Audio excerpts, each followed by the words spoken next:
Hello out there in TV land. Welcome to our game. We're playing Help Wanted. We're all over the place right now, camera wise. It's also behind. That's weird. We're waiting for Mike to pop in. He should be here any minute. But I'll give you some rundown on the things that are happening. We are, as always, on the road to 1,000 followers. Not that that's like an immediate goal. That's kind of a long-term goal.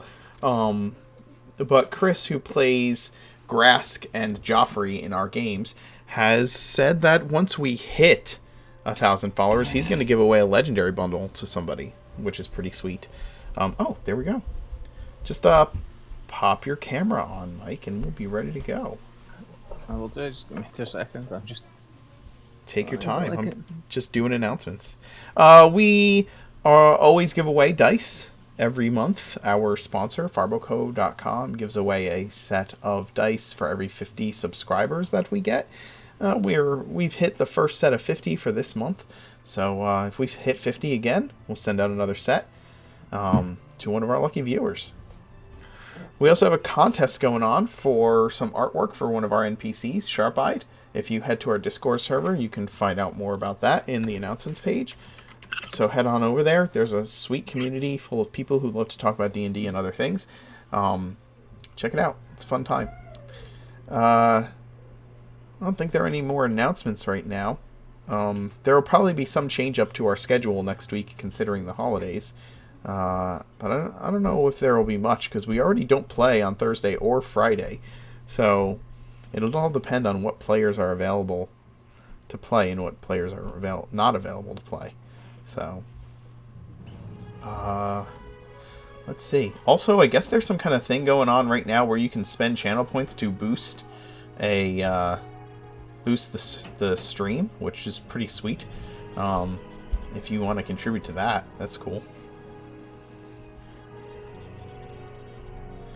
Thanks, Alex. There you go. We're at 25% complete for our community challenge here. We're gonna have to get more people in here boosting the stream.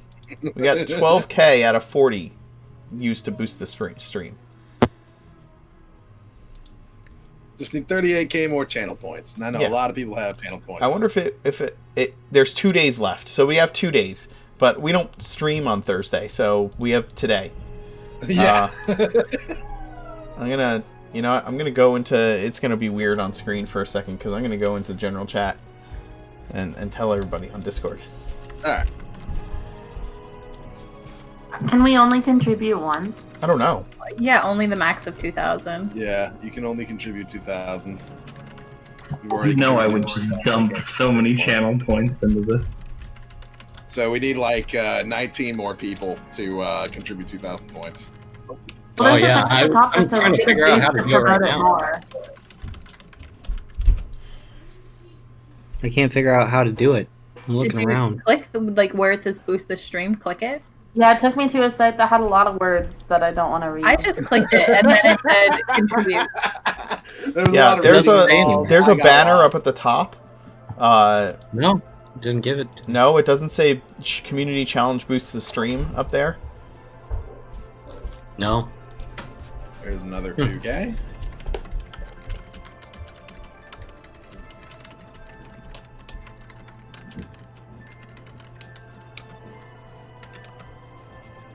I just clicked on the channel points icon underneath the chat. I clicked on boost this stream.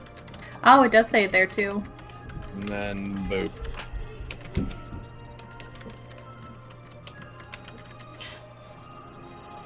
Thanks, John. Thanks for boosting. Oh, it may not show up if you're on mobile. It may not show up on mobile. There we go. Thank you. Thanks, Pat. Hey. Yay, Pat. 16K raised. I don't exactly know what this boost does. But... I don't know either, but I want to know. I want it to happen anyway. We're gonna find out. I want it to happen anyway. Let's see. There might be information on it. Get a boost to promote this stream 2,800 times. Learn more. Yeah. Whoa, we just hit 18. Channel is Thanks, Mike. eligible. You already received an email of your review. Oh, wait, we lost. Sorry. Oh, no, it's okay. Yeah, I want to know what this. I'm feeling unset up tonight because I've kind of rushed into it. Ah, The boost reward promotes your stream to highly visible parts of Twitch. okay. I want my Promotion stream on can help highly more visible parts viewers of Twitch. Discover you, your community, and your content. We need that, guys. We need that. I know, but I don't know. Is it just me, or does it not make sense to? Because if you put this on every channel, it's not going to change much, is it? It's just going to change the more. Yeah, the channels that are more active are going to It's- continue to yeah. be more active, right? But As I understand, the channels that it seems to me that channels that are already big don't get this. I'll tell you what else. I think this is one of their ways of trying to mitigate the fact that, unlike YouTube, Twitch does not have any kind of algorithm that like helps to promote streams to people who are actually who might actually be interested in them. So it's hard to get discovered. Thanks. Thank you, Jakob. We're halfway there. We are. Ooh, Rudolph. Thanks, man. Welcome back. All right, so By the end of today, you will be officially boosted. I hope so. We're at 22K. We're at 50% already. Just wait. It's going to be a slippery slope. Yes. Everybody boost the stream. Anyway, let's start introducing these characters here. Alex, you'll be back on camera next week, we hope. Once you get that. If my stuff's all fixed Your up, stuff's all fixed. that's the goal. That is the goal. All right, why don't you start off the Chaos Incarnate show with introducing yourself and your character. Normally, this would be the time in which I take a puff of my vape and I breathe out smoke as if I'm actually breathing fire, but I can't do that. No. I am Big Lundy here on Twitch as well as on Twitter and such. I am playing Kolakitor Darren Toontium, who is a red dragonborn beast barbarian. The beast subtype was released earlier this year and was codified into Tasha's. Super fun, super useful, lots of utility in it. I've been having loads of fun incorporating it into my roleplay. Kolak has been chosen, well, one of the people who's been chosen by Morrigan, the goddess of war, to start a lot of chaos here on Oridon, and that is exactly what he is doing, and he is doing it in the best way that he knows how, which is killing fake mares or regular mares, depending. Alongside his group of the Kolox Crushers, as well as Team #Elf.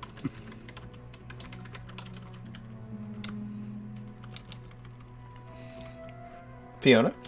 Oh, excuse me. Hello, everybody. My name is Fiona. I play Talus Ellison, a College of Bone Bard, which is a work-in-progress subclass by yours truly and Mark the Mark Knight. And Talus is currently working on becoming the Pope of Bones. He doesn't know how you become the Pope of Bones because it doesn't exist yet, but he'll figure it out. Fiona. Thank you. Zoe? Hi, I'm Zoe. I play Nethy, a ghost who is currently without a body. She's had a good time drinking with her friends, possessing Talus, but is a bit conflicted about Reyna's stance on burning down cities. So we'll see how that goes.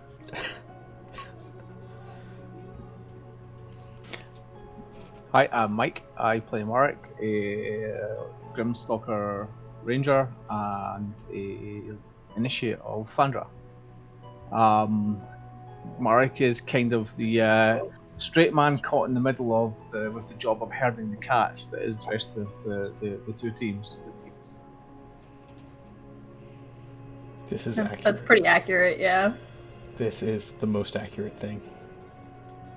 Hi everyone, my name is Emmy. I play Reyna, the group's young half-elf fiendlock, who is a bit of balls of smiles and chaos and a lot of issues that she's working on, slowly but surely, with her new patron that she gets to deal with. So yeah. And I am Yokup, and I play Vespasian, and I specialize in giving Kolak a hard time and being the team captain of Team Elf, and also drawing up very unequal Magna Cartas. But yeah, that's just kind of what's going on. And I am the Mark Knight. I am the DM that, for some reason, allows them to do the things that they do, and facilitates the chaos. When we last left off, that is the players kind of went over it already.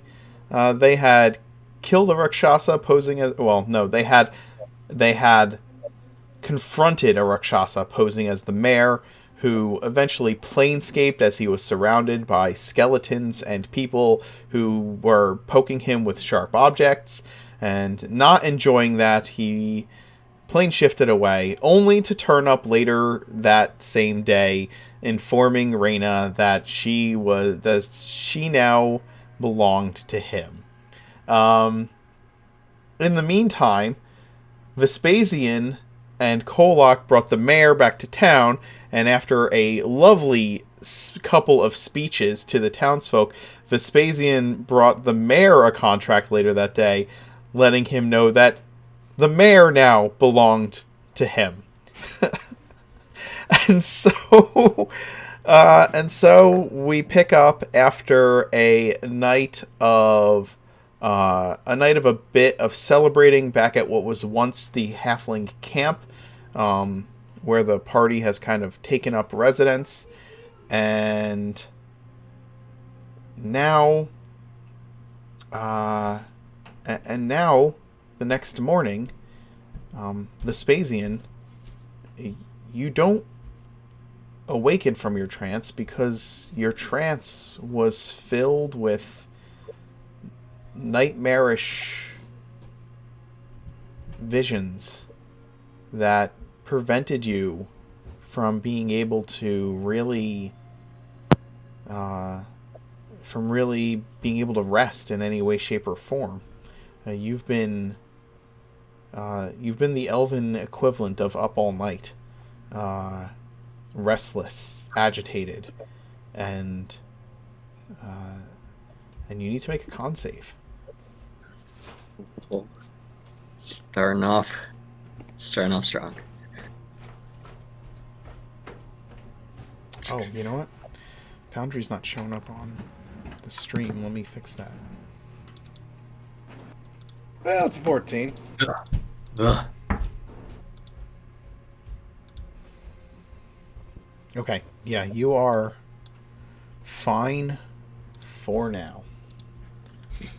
Vespasian is just going to be kind of rubbing his eyes. Not entirely sure. He's just tired. Stress, being overworked. Kolak will be providing a clue as to one reason why you might not be getting a good night's rest. All the goddamn time.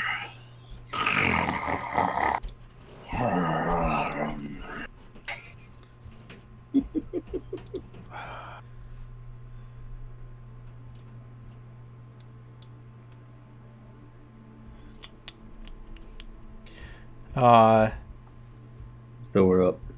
The rest of you had, maybe some or all of you had spent the night drinking, other than Nethy.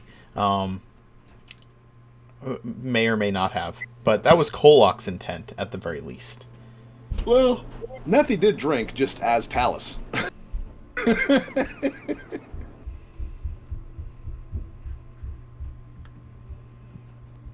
And Mark could have joined in as well. Reyna would not have had any alcohol. She's good. Okay. Yeah, Vespasian would have had maybe a sip and then been above it for the most part, or being drunk. Drinking, not necessarily, but being drunk, yeah. Understood. He wouldn't drink that much. Well, So, Vespasian, this is the first time you've ever experienced anything like this, by the way. This lack of rest.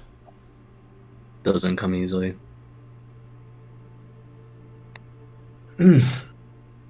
I'm going to go to the. I'm assuming we're kind of staying at the inn we were staying at earlier, like the Dancing Fox, I believe is what it was called. It's up to you guys. I know that Kolak had brought the liquor back to the camp. Oh, we're at Kolak the. wanted everybody to be able to celebrate outside of the That's River right, Dam you're right. Raft for the evening. But if you Yeah. guys do want to head back to the inn, then you're perfectly. Well, I thought we were saying because Ray's not. No, kind of no, welcome we'll back. stay. Sorry, it was just me forgetting exactly where our setting was at that moment. That's okay. I forgot we were not back in town. That's Getting drunk. Okay. Vespasian probably would have, attempted to go to sleep several times. Found himself unable, and then just kind of paced, attempting to formulate plans. Though, I think his mind would have been, slowly fading, but he'd be able to kind of, snap back into it and thinking through, what the next moves are. And he probably attributes his restlessness to more of a eagerness for war, though he's never had this kind of eagerness before. So he'd find it as almost a new sensation, you would assume. Mm-hmm. Okay. Yeah, and then you just be pacing, waiting for the next whoever else gets up. Yeah. Next. I feel like Merrick would be the first one up. I don't know why, but probably because it's Merrick. Maybe not. Nethy would be around, floating around. I don't think that ghosts need to sleep. Yeah, I think Marek would definitely be up early because he's got to try and plan what this lot are going to do first and see which way you can stop. Gotta keep an eye on where Rainer runs off to now. Good God. No, she is asleep. She's good. You need to get her one of those child leashes. No, Yeah, how much I does said a that mad to Ronnie the other day. I'll get up and if there's been I'll see if I can kick the campfire back up again, so we can kind of have a bit of food before we're heading back into town before we decide what we do. Okay. You just tell me kind of how this all goes down, because I know that you have plans in the city. Merrick, you're up.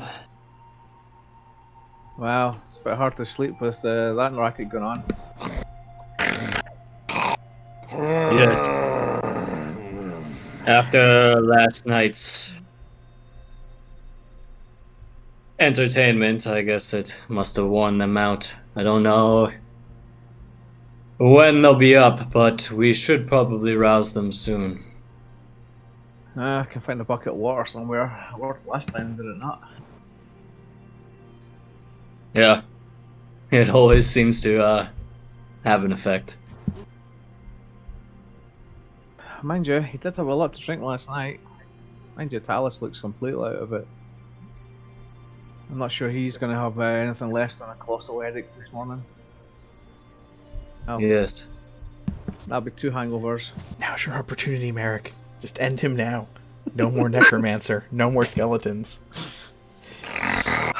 See, I don't have a patron whispering in my ear to say things like that. I know, you're getting a new patron. I know. I know you don't. Blood and death.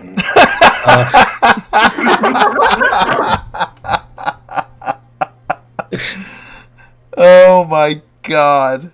Well, Merrick, Someone's obviously dreaming of something unpleasant. Yeah, Kolak's like... Twitching. no doubt another one of his visions with Morgan. Though, I am glad that we were able to make it out of there yesterday, and I don't think we would have been able to do it without you. And unfortunately, that was not exactly what I planned. Well, at least the town's safe. Kind of. Don't know where that thing went to, though. have that feeling where it's not the last we're going to see of it. No. Though I have a feeling that we have a more immediate problem. What, you mean Dragonborn by the dozen? No, I was actually speaking of Ray.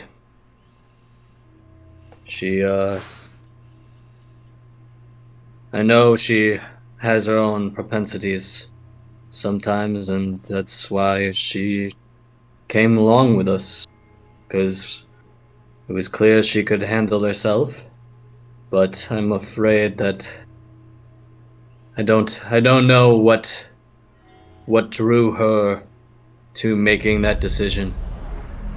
I had a bit of a talk with her last night, and I asked her to come and speak to me if her friend, as she called it, asked her to do anything else that was a bit reckless. Failing that, if her friend told her not to speak to me, he told her to go and speak to you. So hopefully she'll speak to one or the other of us before anything happens. Yes, hopefully we can find out exactly who this friend is. Honestly, I think there's maybe one too many voices. I'm not going to disagree with that. She seems to see someone that helped. Vespasian's just gonna give him a very stern look. That's how dare you.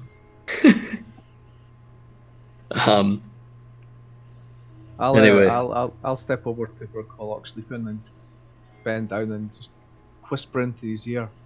You can't afford the catapults. Steal the catapults.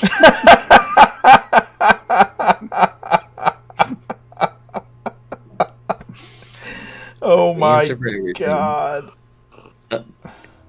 Alright, well, let's start getting some breakfast cooking, and we'll rouse the others when it's finished here, and hopefully by that time they'll have some energy for the day to come. As you mentioned, I don't know if this Dragonborn encounter will go swimmingly in our favor, though I think yesterday was pure luck. Choice of words with swimmingly and Dragonborn. Anyway, yeah. Nethy, I'm not sure where you are, but wherever you're floating around, you can probably see what's happening at the camp as Vespasian and Marek are getting the fire going, and you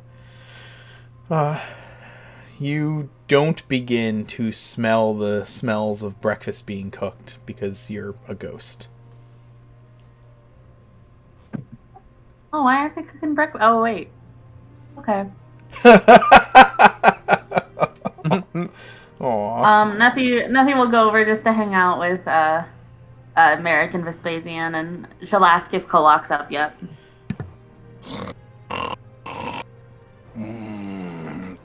Halberds and shields and warrior women. It's a bit like having a giant puppy, isn't it? You have no idea. Waking up. It's this is Kolok's version of like sugar plums dancing in his head. Grim is actually laying on Kolok's chest. Grim is not asleep, but he is trying to outsnore Kolok. He's doing his best. You cannot hear him at all because of Kolok, but he's trying. Oh my god, I think Grim should be an emoji. I think so too.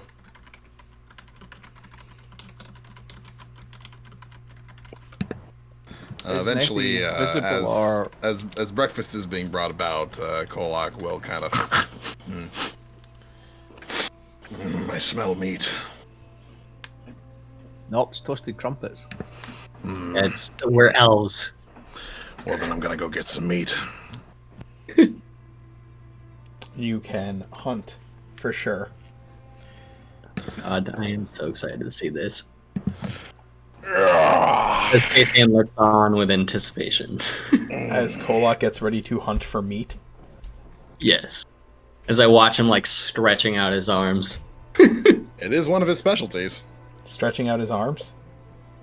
No, hunting for In the prosthetics. You can't- If there's anyone I know that's good at yoga, it's Kolak. I have to say, you cannot say things, Yokob, like... Never mind. No, I know. let him Oh, go. I know what's going on. I am so aware. This is an accident. God. This is for Dio's sake. Golak, can you please make a survival roll while you are freaking hunting for food, please? Sure. Do I get advantage because I have the Outlander feature? Yes, you do. Come on, Mark. Every once in a while, we gotta throw Dio a bone. Oh, God. Yeah, and you kind Said of the okayed this whole necromancer. thing, so. I didn't okay anything. I don't... No. Nope. I am completely ignorant of all shipping prospects. Sure. I say unconvincingly. Yeah, I'm like, I'm pretty sure there was a stream on Sunday where you were on and you were literally giving ones your okay and say yes and no. What? What? No. No, that wasn't a thing. That was a didn't mirage. that didn't actually happen. Okay.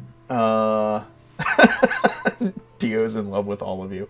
What you get? A 13 with the advantage, huh? Yeah. Kolak, Rolled average. you are stalking through the trees looking for something to hunt for breakfast. Hoping to find a filling meal. Maybe some deer or some other large game animal. When you come upon rustling in a bush, you aim your ridiculously overpowered bow in the direction of this creature, and the medium-sized hare comes jumping out of the bushes in time to be destroyed by one of your huge greatsword-like arrows. I'm sorry, you say a medium-sized hare? Yes. So it's not like the hare the size of a person? Not D&D medium-sized. I mean medium-sized for a hare. Good God.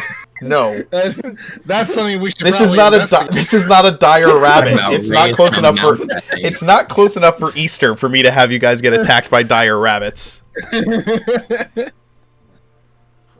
Kolak will kind of slump a little bit, but he'll go over and gather his now skewered rabbit and just kind of like rip off the arrow and just kind of shrug at the small thing. You like rip the arrow out and it's like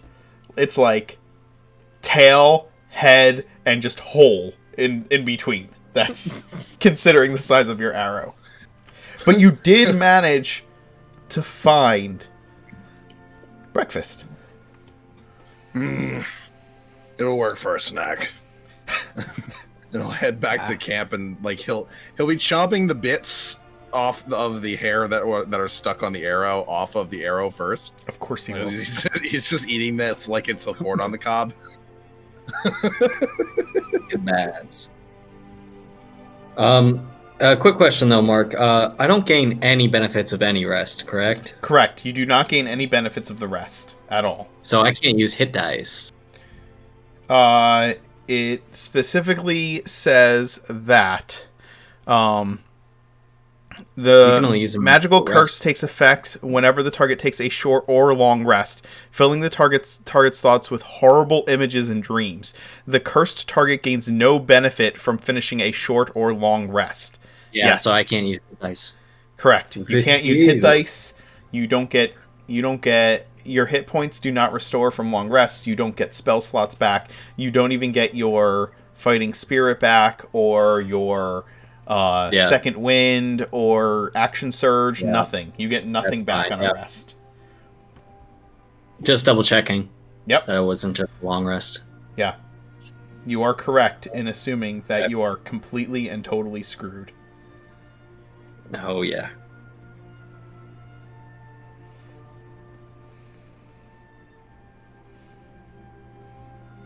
You Fine have breakfast, did you, the Kolak? blessing, the blessing of a Rakshasa.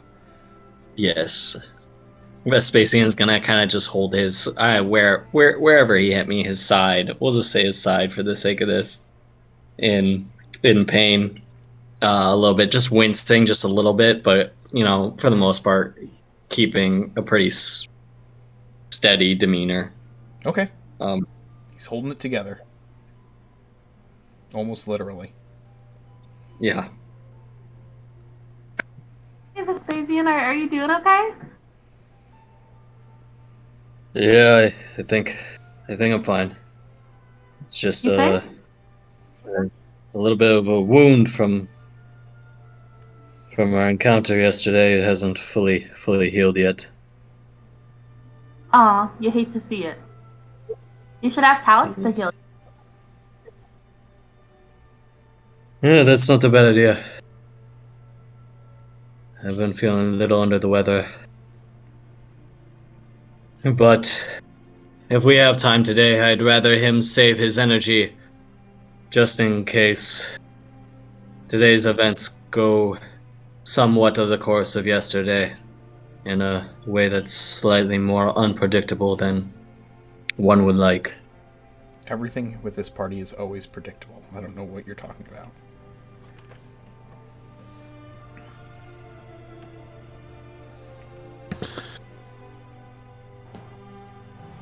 Kolak will be making his way back to camp eating.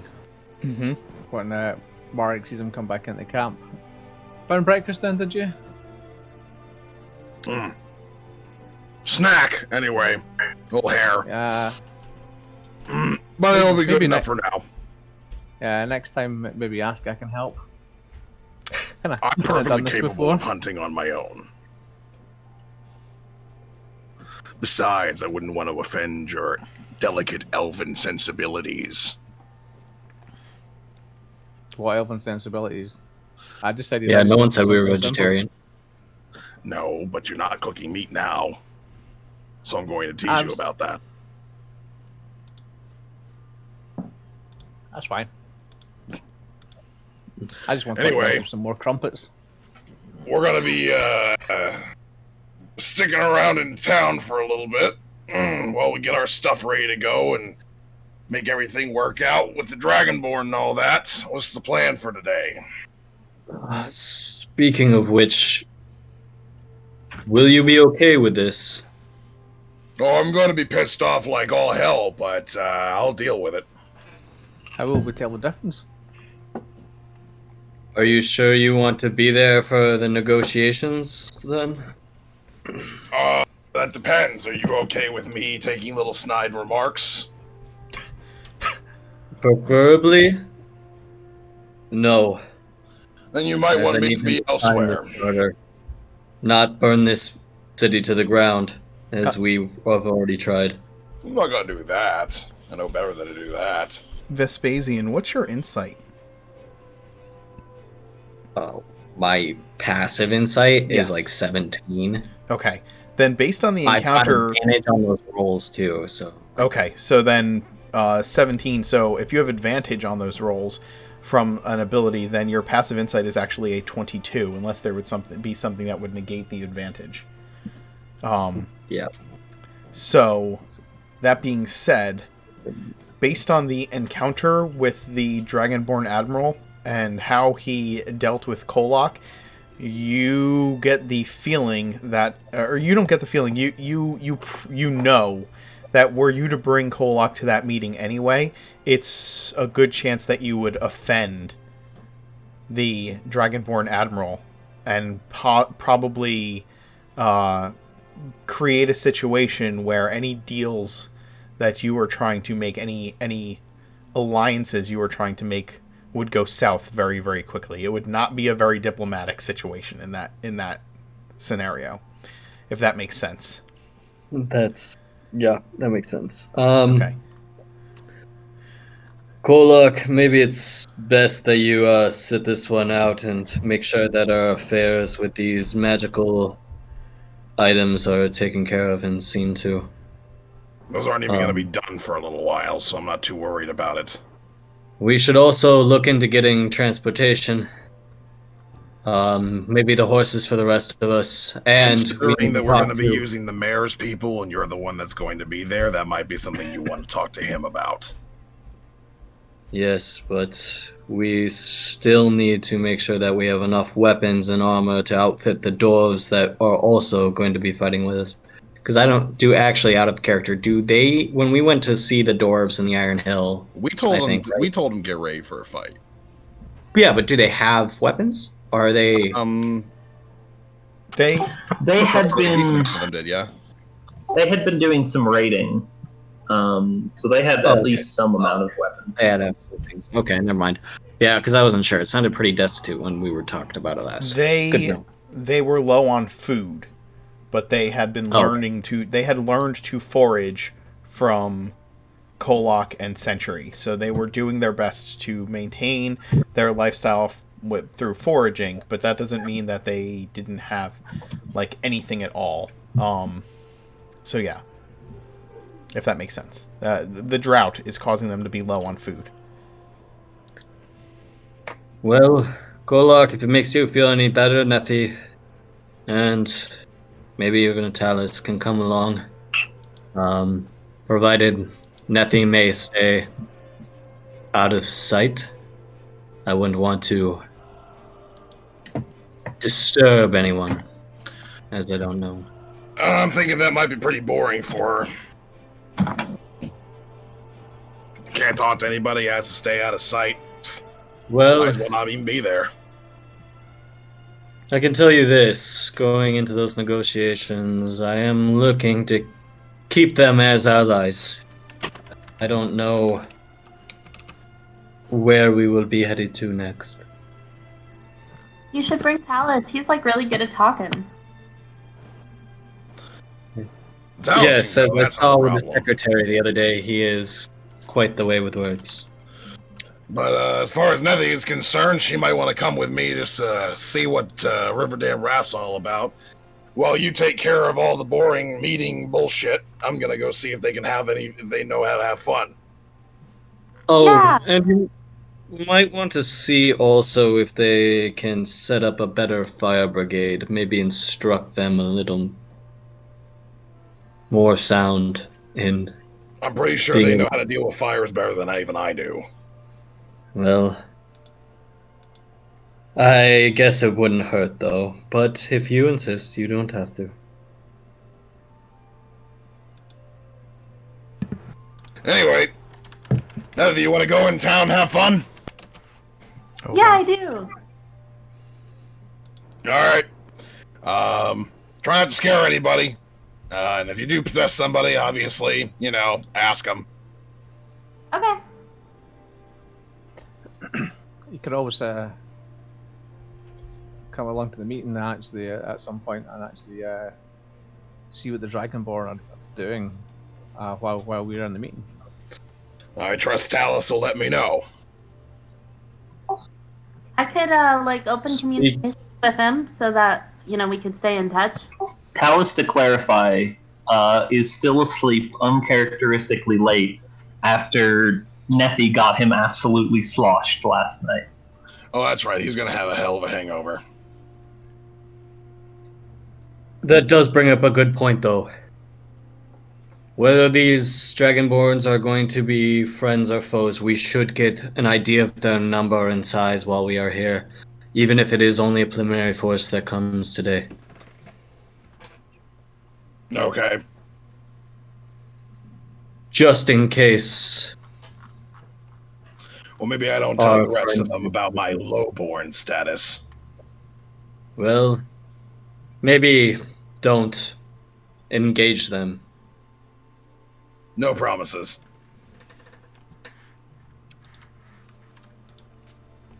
No, that's all I can ask for, apparently, nowadays. So you have to see if the mayor can give you one of the hats those goblins were using. You could they might be able to hide you as being a Dragonborn if you wanted. Well, would you like to come? We can probably see if we can get some of those in the negotiations. Besides, I'd like to take a couple of those little brats and actually have a word with them and see what they were actually doing for that creature. If we have time, and the mayor still got them alive. Yes, well, let's head into town and we can maybe catch the mayor before the meeting. With any luck. I'm sure he'll be ecstatic to see us all. Okay. As he always is. Who's going where? I'll go over and actually see is Talos still unconscious. Asleep.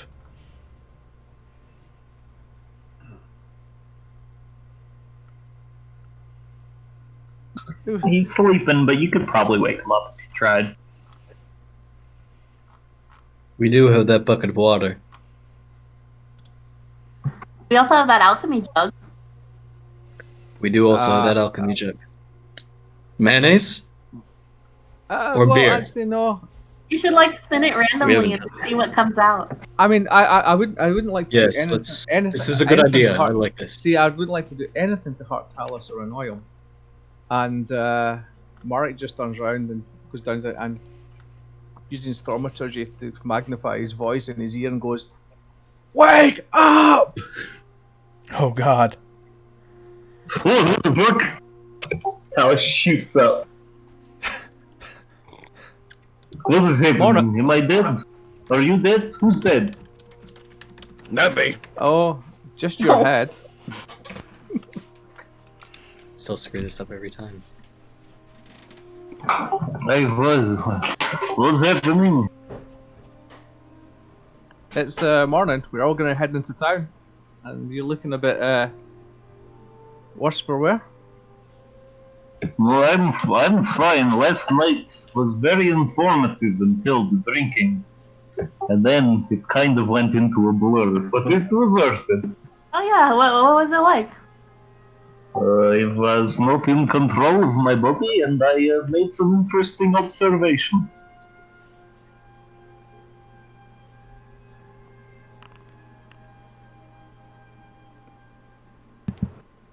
Overall, would you give it a 10, a 1, 10 being interesting, 1 being I don't want to do it again?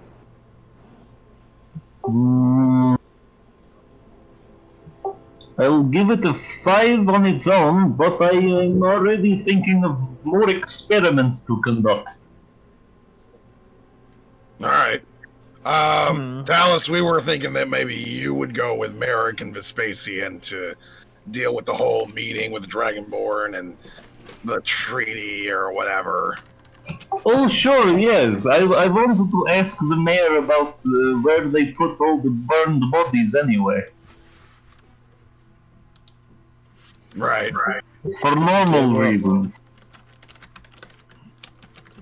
Normal reasons. What like type he's of still normal trying to reasons? justify to us. Listen, I don't know why you're justifying it. we Listen. We killed the people with the fire, so I got to bring them back. It's basic rules. Now, if he's going to tell me about any other bodies that we didn't kill, that's their fair game. Reno, who had woken up to Merrick yelling at Talos, she's like in her own little space away from everyone, rubbing her eyes, like, technically, we didn't kill anything, I just killed everyone. No, it was a V thing. You're part of the clan, so it's a V thing. Whatever a member of the pack does, the whole pack is responsible for, so. And what if these people had reached their time and they are now in a place they're supposed to be? Oh, I'll ask them. You think I would just resurrect someone without asking? That would be so rude. You create skeletons out of bodies without asking them. Yeah, but they're not their bodies anymore. They're the skeletons' bodies now. It's a whole different thing. You wouldn't understand. Well, no, I don't. Oh god. Can we Me not and have Kolak this argument for the back 15th seat. time? Fine. I just want to be there when he asks. Well, you will be. He's going with you. If you're all going into town together, what am I supposed to do? Honestly, I think you could probably manage coming into town. There's only the one guy who's really mad at you. And if he starts anything, I'll just stab him. Yeah, it's because this has always worked out in the past for us. Listen, just stab all of your problems, and eventually you won't have any more. But if I fireball them, it just creates more problems? Yes. Yes. Listen, they all go into the barrel in the end. You can try to stab your problems away, but it just makes more problems for me. Look, I don't just go around stabbing just about everybody. That was Century's deal. This is a good point. What are we We've been about a to lot better background? about not decapitating people, too. Our decapitation ratio has definitely gone in the positive since Century decided to go off on his own. I don't even want to know. Anyway, so Raina, feel free to come with us, I guess. Okay, well, I don't want to be left behind, so yeah. Just control your urges to cast any more fireballs in town for the time being. Oh yeah. Please. Side note: did we Even if hand you're over asked the to bag do of it. holding? Did you what? Did we give? Do we still have the bag of holding, or do we hand it over to get changed into a bag of barrels of holding? No, we haven't done that yet because he doesn't know how much the barrel of Pearl. holding will even cost. Yeah. When did he say he was going to get that done? Probably sometime within making you and Merrick your stuff. He said So by within the next yeah couple of he days. he said by the time you come back for the first round of magic items, he would have a Idea. a design and a price. So Okay. Sounds good. Just double checking. I wanted to make sure that wasn't like today, because then that could be something else we could just knock out. But never mind. okay. All right. Well, it sounds like we are all set to our means. Let's say we meet back here in the evening before sundown. You want to meet Just back to be- here, or do you want to have a bed tonight? Well, we still got rooms at that inn. We did pay for them for a few days.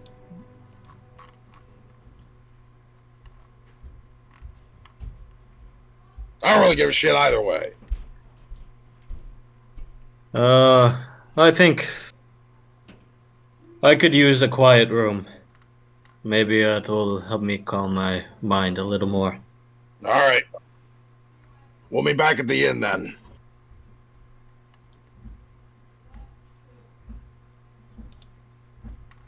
Okay. Pick up my gear. Who's going where? Kolak's gonna try and find a place that, like, I don't know, like, does Riverdale Raft have like a casino? Yes. Then that's where Does he's going. Riverdam Raft have a red light district? I Is don't this think- a question that you want to ask or I answer? don't think Kolak would do very well in a red light district with halflings. I'm just saying, I don't think can't- so either. I don't think the physics matches up. I just had to ask that because I know the people want to know. So this is purely a service for the people. Talus is just tagging along with the Spacian and whoever else is going to these diplomatic meetings. Nothing's with Kolak. Raina would also probably go with Kolak. I don't think going to the meetings would benefit her. Yep. Woot woot, the fun party is heading off to the meetings. God. Yeah, negotiations. You guys get to go do your little negotiation thing while we party it up at the casino. Hell yeah. Lawful versus chaotic. think I'd rather be at the casino, but I better watch over. I can't watch over both parties at the same time. And which one can cause the bigger mess? I better go to Cog. No. I don't know. I think Talos could definitely cause a bigger mess in the mayor's office than Kolak could at the casino. Yes. Maybe. Yeah, good We'll point. see. I'm so excited to talk to the secretary again. All right. Kind of with that, we're gonna start heading toward the docks and pay our fare and go over. You do. You head over to town. You head into town, and Reina is not in any way, shape, or form disguised, correct? I mean, I'd have my cloak on. That's about it. Pull her hood up. Okay. You just keep your face as covered as possible. We'll see if Tommy notices you in town. It's a big raft. It's a big many rafts. Yes. And Kolak, you head in the direction of Riverdam Rafts Casino. It is a large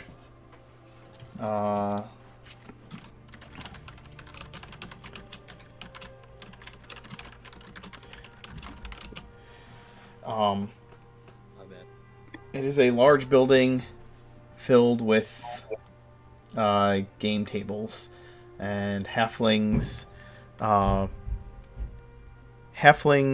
are, wearing vests and dealing both 3 Dragon Ante or regular card games, dice games, and the like.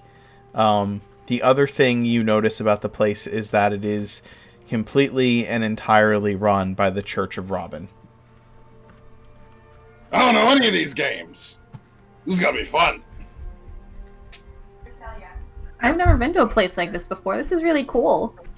Yeah, me neither. What do we even do? As I understand, the idea of a casino is you spend a lot of money here, and then you leave. But you played a lot of games, and you think that you can get more money, but you end up not. Oh, okay. What if you don't have a lot of money to start? Yeah, I don't have any. Well, But I've got some extra. And I'm just glad I've got the back of holding where the rest of the parties go. Let's see here. Well, Reina, I'll go ahead and give you 50 gold. Do as you please with. Her eyes are wide because she never really had this much money in her life, and she's just like, I could buy so many things. You could. If you want, you can. But just bear in mind there's somebody in town that I think wants to kill you. Couldn't I just kill them first?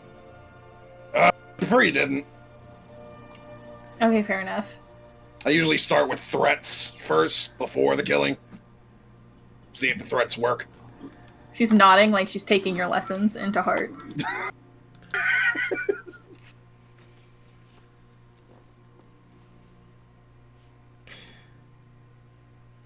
You find what kind of games do you guys want to play? Because they have basically every type of table game you can imagine in a casino. There's a lot of people with a lot of money moving around in the place of the various races throughout Oregon. There's loud music playing. There are people who are clearly enjoying themselves. There are some people who are clearly not enjoying themselves. There is a bar where there are people consoling themselves over major losses, and some where there are people celebrating great winnings. But one way or another, what Kolak said is completely right. You are not leaving here with as much money as you came in with. You're either spending it once you win it, or you're losing it and walking away empty-handed. House always wins. Right. Here's how it goes. I'll play a game, and then you possess me, and then you play a game, and then you get out of me, and then I play a game, and then we can just keep doing this until either we make a lot of money or I lose everything. One of the two. Okay, that sounds fun. You won't be mad at me if I lose all your money, right? I'll be all right. Okay. I already spent all the money that I need to on all the stuff that I was going to get, so I'm pretty much. I don't know what the term for it is, but I'm doing all right. Happy? And then Kolak will make his way over to a roulette table. Okay. Roulette is pretty much entirely luck. There is a halfling who has a vest on. There's a little symbol of Robin on the breast of the vest, and it says Robin's House of Games, and he asks you, where are you putting your coins? I don't know. How does this game work? You pick a number with a color, and you're gonna place some coins on it, and we'll spin the wheel, and if your number comes up, you win, and if it doesn't, well then somebody else wins. Can I put it on a color? Yes. Is red one of the colors? Yeah, there's you can see on the table that red is definitely one of the colors, Kolak. Aha! I'm putting 20 gold on red. Yeah, good for you. We'll get this started. There's a bunch of people at the table. Several of them have taken a step away from you to give you some room, and totally not because they are terrified of you. Of course. I guess just make a... you put it on red, right? So I guess just make a D100 roll, and before you do, pick high or low. Let's go with high! Woo!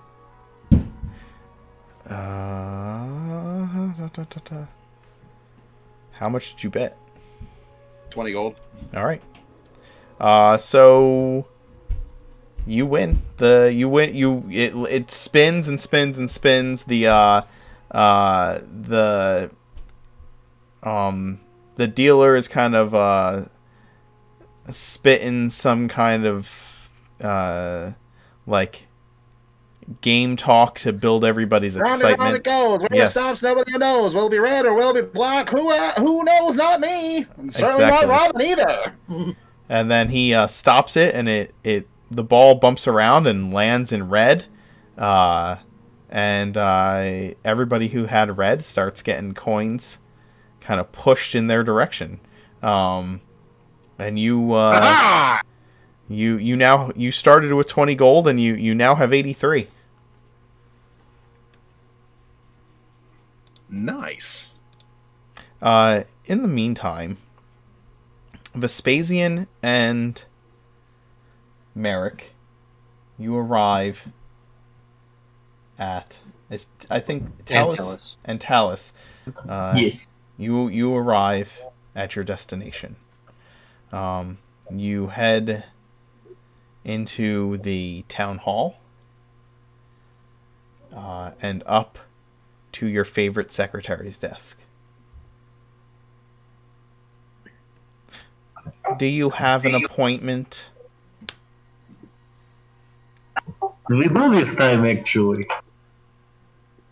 Wait, do we have one? Are you delivering any more barrels today, or is this something different? No, this is It's a little different. We're here to help today. Still about the Dragonborns, though. That part is still true.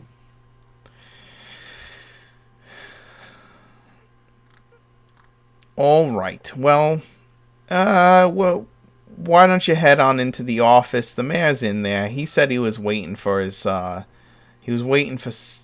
some acquaintances before he met with the for his meeting with the Dragonborn. So I guess that's you, huh? I Yes, am yes. an acquaintance.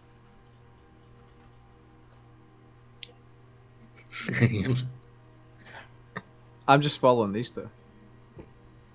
Yes, that would be us. And with that, may we just enter? She gets up. Let me just make sure the mayor's ready. And she gets up from her desk, heads over to the door, and knocks. And you see her peer inside for a moment. And then she turns to all of you and waves you in. Mayor Ozzy said he can see you now.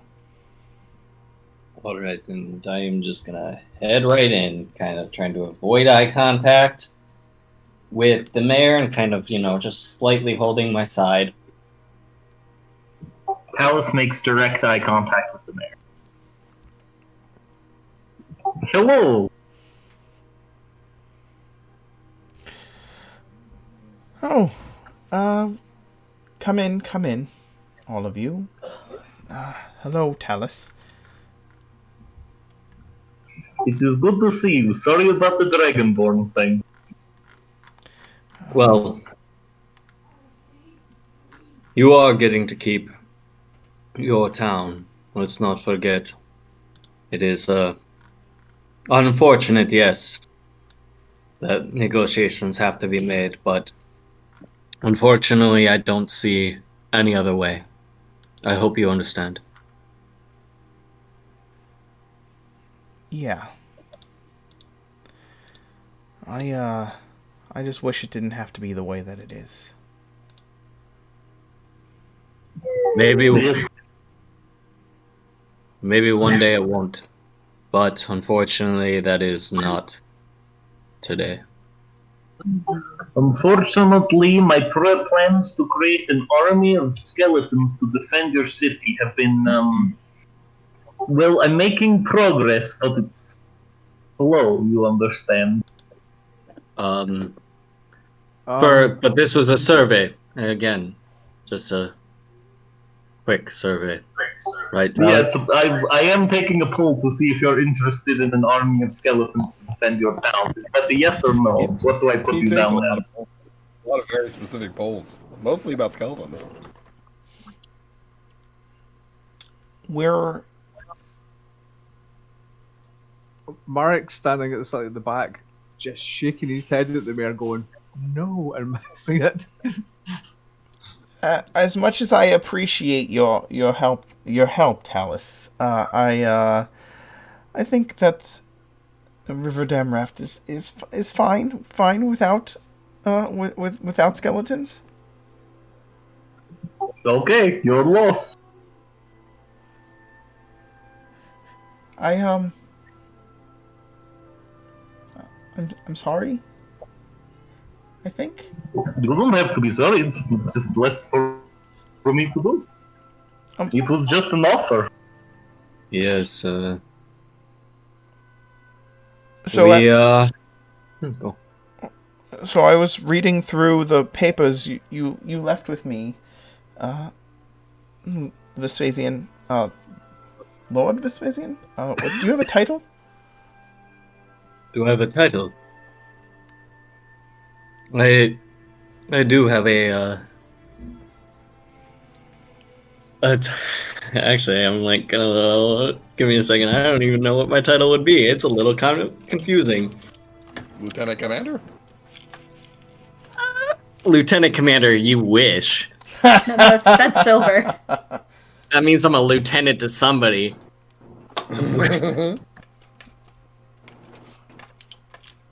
Actually, I think he's just a noble, so it would be like a sir, but I don't actually know enough about see, this is a weird point because if I'm going to, I'm just gonna make up things about Mark's elven like start making up elvish structure on the spot. Hey, whatever. So I don't know. Give me a second. I'd be the equivalent of like essentially one of their knights, I guess. Sure.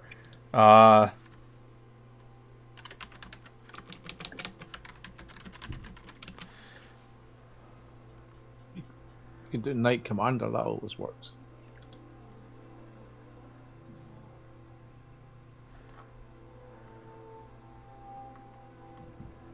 Like, I guess I'd be more of like a perfect, like a Roman army perfect would be a better way to describe. Right. Essentially.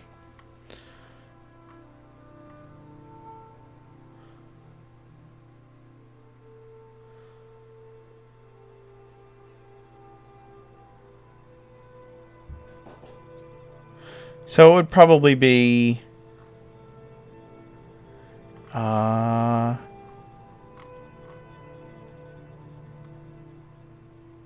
it would probably just See be this Sir Vespasian or Lord Vespasian. Okay. You know See, what I this mean? how Like, I trick you, Mark, into answering your own questions. You know. yes, I like it. I appreciate it. It's exactly what a noble would do. All right.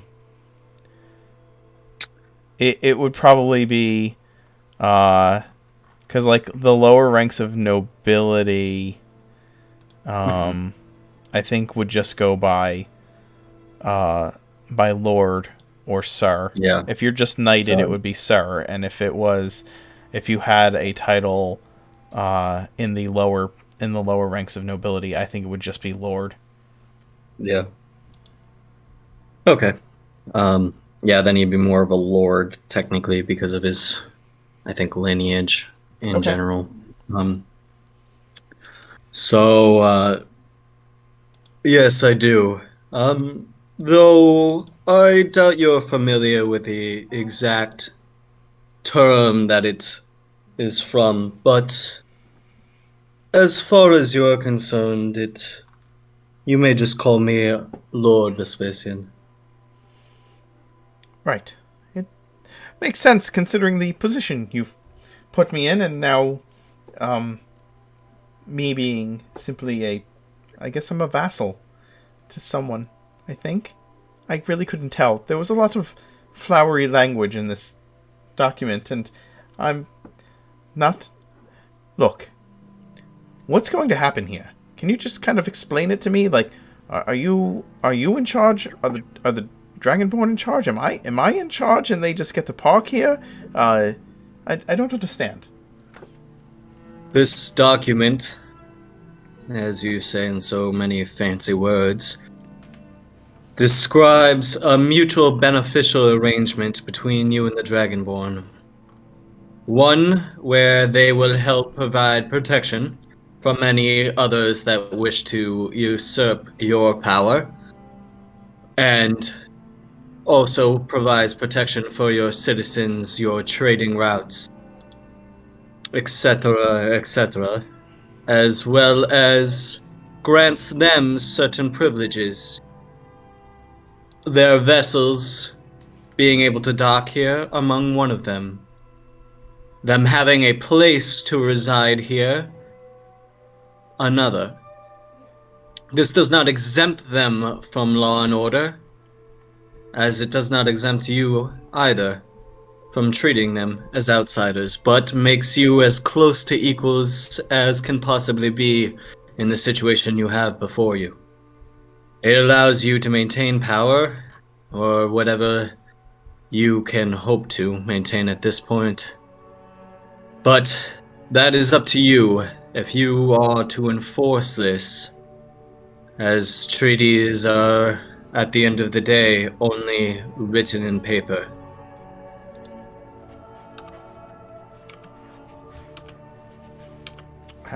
Okay, So they get to park their ships here and protect us, and in exchange, I get to host them and be protected. Yes, while you maintain control of the town, they maintain control of the town's military forces, allowing them complete autonomy within your borders. And is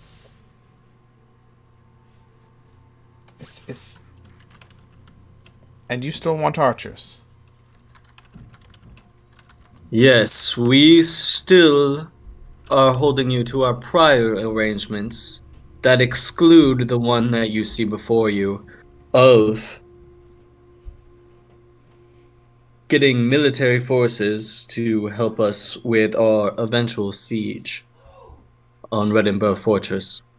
That is not to take place only, I think, what is it, 20 days now? 20 days hence. Okay. Okay. I think I'm ready for this meeting. I will warn you, they may be tough negotiators, as my prior encounter with them deemed it as such. They hold themselves in high esteem. So I would advise you to do nothing that would be upsetting to them, as I am not entirely sure what their reaction would be. I don't know either.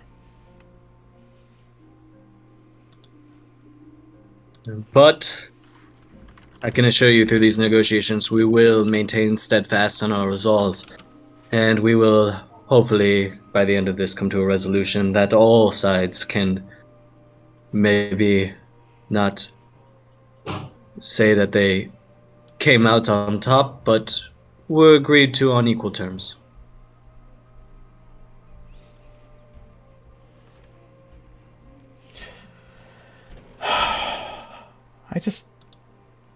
Okay.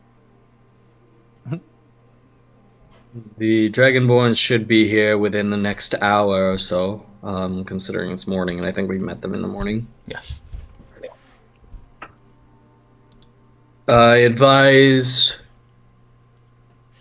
you to have your personnel ready to escort them here and treat them with the utmost regard and respect. I'll do that. The hour passes, and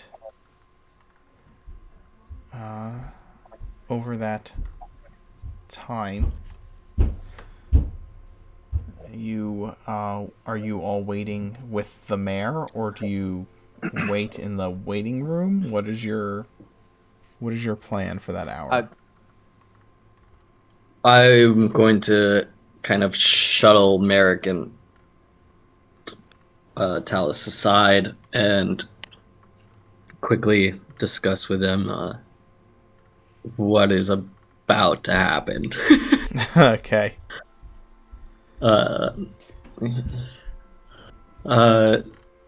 Merrick, Talus, a quick word. Very well. As we don't fully know this Dragonborn's intentions, and we weren't able to verify them in our last encounter, and also with how violently our last encounter ended, I would suggest you both to be on your guard. As I have already said, told the mayor, you were both came with me here because I trust both of you to uphold some level of respect toward our maybe new allies during these negotiations, and I can also trust you both to hold reason high and your emotions in check. Also, if the mayor dies, I can bring him back. Hopefully that doesn't come up, but it's good. Yeah. It's good to have a backup. Yes, we will. It's always good to have a backup. You're right. Vespasian doesn't know exactly. Besides, I don't think they want to fight in this office. One, we saw what their commander could do before, and two, I don't really have my swords right now. I don't think. Yes, and I'm not in much to this thing. I'm not in full form as well, so I suggest we You need to get your side looked at afterwards. Yes. There will be time. There will be time. But we should continue on. Merrick, I think it might be best now to maybe raise your concerns before they get here, with maybe acquiring a few of those helmets, as well as maybe being able to question the prisoners later. I was just about to do that.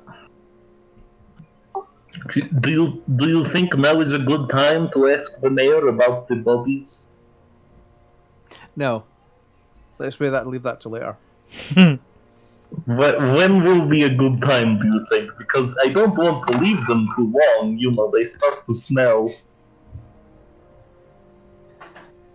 It's never a good time to bring up bodies. I just hold off to wait and see what happens with the mayor. Yes, Okay. I think we should hold off the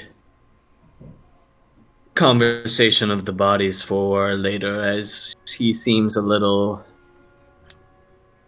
disinclined to take up your army or your request for a skeleton army. Well, but that's a separate matter. Well, Completely unrelated. He does seem we will. He does seem to be under quite a lot of stress. Yeah, I'm not sure if Mayor Hood's actually cut out for him. Well, unfortunately, I don't see a better replacement, and I don't feel comfortable placing these Dragonborns in power without knowing their full intentions. I have to agree. I don't really like the idea of them trying to take control here. We don't really know what they're genuinely up to. Unfortunately, we don't have an army to fight back. One Rakshasa is fine, even a Dragonborn commander, but you saw those ships. And there's only 6 of us. And a handful of archers. It's not enough. Besides, I think you and Kolok have another war to fight right now. Yes. You do as well. Don't think we have forgotten. Now, if you give me a minute, I'll go have a word with the mayor. I'll step back to the mayor's office. Okay. He looks up. Mr. Merrick, how can I help you? I was told that there were disguised goblins in amongst your workers here. Where are they? Yes. The goblins are in custody at the watchtower. Why do you ask? Would you mind if I had a few words with them? No, not at all. That's fine. You can head over to the watchtower. I'm sure that here. He writes out a quick note and puts a stamp on it and hands it to you. There's a note from a signed and sealed note from myself, letting the watch captain know that you have my authority to speak with the prisoners. And how many of the prisoners do you want to still be intact once I finish speaking to them?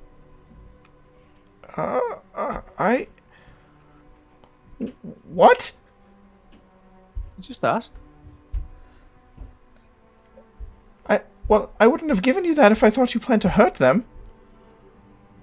I'm not going to hurt them. I'm just going to persuade them to let me know exactly how many other are where they were based. Can't you can't you do that without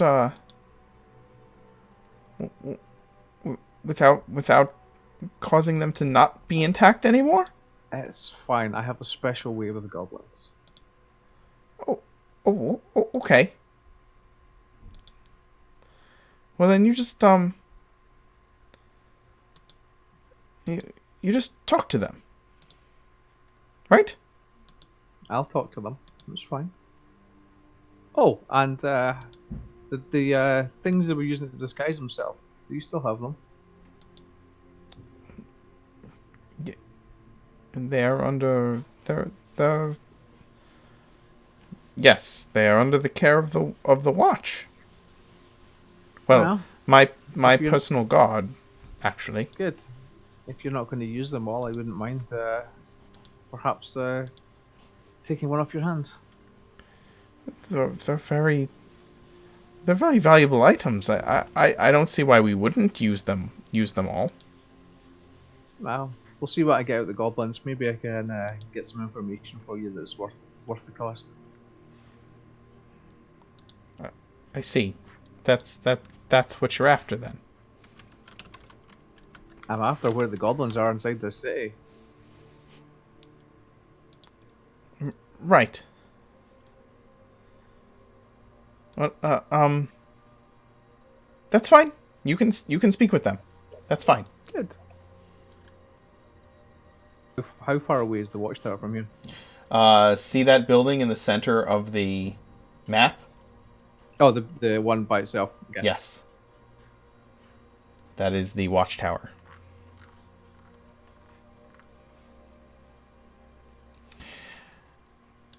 Well, I've got an hour to spare. Okay.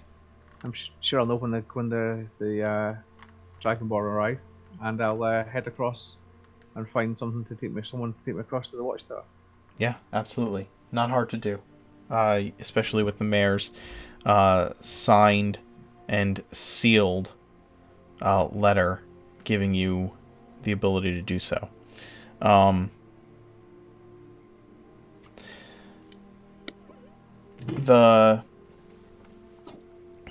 Reyna, what are you doing inside of the casino? Kolak is making a lot of noise by the fact that Kolak, roll another D percentile die if you're continuing to play. Well, I did make a deal with Nethy. Nethy can possess Kolak and play herself. Oh, okay. So Nethy is playing. Yep, we switch on and off. Understood. Well then, Nethy, you can if you're continuing to play roulette, you can pick a color and say high or low, and then make a die roll. In the meantime, what are you doing, Reyna? I probably would have watched Kolak's first game, but she's kind of overwhelmed with everything, like all the entertainment, loud noises, and new environments. But she would probably see if they are serving desserts anywhere. She would immediately go over and try and get a dessert with the money Kolak gave her. Yes, you can absolutely. There's a food counter with some tables nearby. There's lots of different, very expensive types of food, it's like a counter with sliced spiced meats and various cheeses and different types of bread and exotic fruits, and then they have a display case with all kinds of cookies and cakes and anything else that you could think of.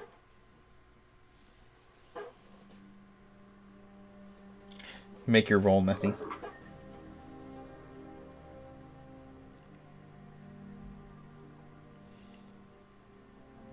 So that's what you find, Reyna. There's definitely desserts there, and you purchase a dessert, and it's just a couple of silver to purchase a dessert. So you still have most of the money that Kolak gave you.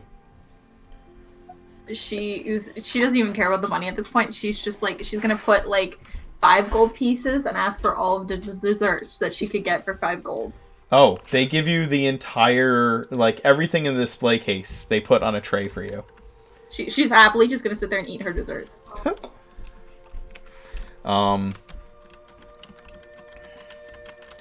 As you're eating, a little conversation starts up in your head. All that just for you. How lucky are we today? Yeah, Kolak was really nice to give me some money. Wow, it's really weird hearing a different voice. I don't like this. Well, like it or not, it's going to continue to happen on occasion. You like Kolak, do you? I mean, he's pretty cool. Yeah, he gave me this money, so it was really nice of him. Tell me, who is your favorite person in your entire group there that you pal around with? I really Nethy's probably my best friend, but she was very mad at me at what I did, so I don't know if she still considers me her best friend, but I still consider her mine. Aw, poor Nethy. Let's see. I'm looking through your contract here at the things you can do. Your previous patron was very generous to you. Let's see. Magical blades, huh? We'll just get rid of that. You hear, like, the sound of a page tearing and crumpling up. Oh. Then I have a new gift for you instead. Do you like to read? I mean, I don't get to read very often. You should do more of it. It's very enlightening. I have a book for you. Does it have pictures? Decidedly not, no. Unless, of course, you would like some pictures of how the things inside the book work. And then I can provide you with the death and torment that you will be rendering to the unwitting. Would you like to see those images in the book? No, I'm good. Question: what happened to my old patron? Because my old friend was very nice. Your previous patron came to a realization that we had items of value that could be exchanged. And you're what I received in the deal. Oh, but he's okay, right? You didn't hurt him or anything. Alas not. We made a mutually beneficial arrangement.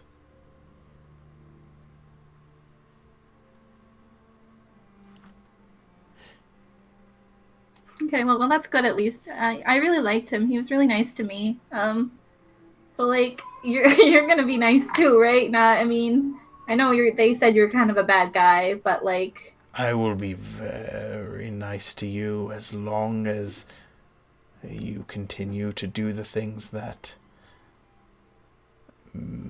I ask. And then I will continue to provide you with your most favorite fireballs. well, okay, I do really like Fireball and having power, so I mean, I guess this is fair. Do you have a bag on you? Yes. It suddenly gets heavier. That's for you. Is it a dessert? It's the book. Oh, right. Yeah, we were talking about that. My bad.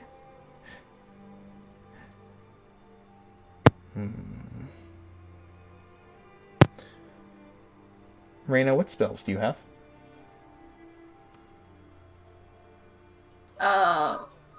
Fireball, firewall, burning hand. There's a I theme love going here. Arena. Oh my god. Banishment, counterspell, hex. Suggestion, sickening radiance. Oh, nice. I also have that. Oh, really? That's pretty cool. It's a good spell. Can you It's my imagine it if we favorite. both get to use it at the same time and we just cover the whole area with it? No escape. Let's see. Calling low. Oh, you know what? I didn't ask you how much money you bet. Nothing would have done the same. Okay. The 20. Okay. So you win, but there's a lot more people on black than there was on red. But you end up with 40 coins instead of 40 gold instead of the 20. I have a game for you to play. Would you like to play a game? I mean, Kolak said we came here to play games, so okay. Excellent. I would like you to take that little suggestion spell and make a couple of uses with it. Would you mind? I mean, what kind of suggestions? I would like you to go over to your dragonborn friend there and suggest kindly that he bets on black. And then I would like you to go whisper to the dealer and suggest very kindly that he makes sure the ball lands on red. I mean, okay, I don't really understand what that means, but if that's a game... Oh, it will be quite fun.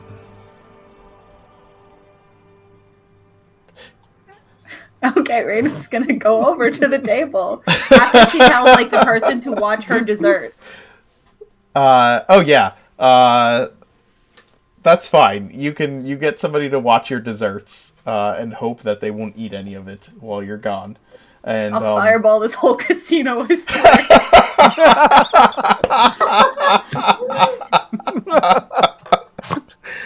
on the hierarchy of value of things. And I swear to God, the whole place goes up in flames.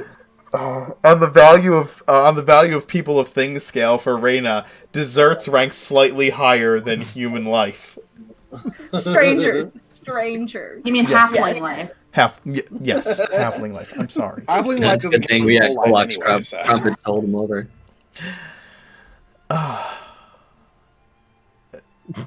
Okay, so show me how this happens. How do you do this, Reina? Which color did he say for who again? He told you to convince Kolak to bet everything on black using the suggestion spell, and then to convince the dealer to make sure that the ball lands on red using the suggestion spell. But to whisper it to the dealer. So she'll probably talk to the dealer first. So she will whisper to the dealer, with suggestion. I was gonna say maybe she doesn't have to use a spell, and ask them, like, can you make sure it lands on red? What is your DC?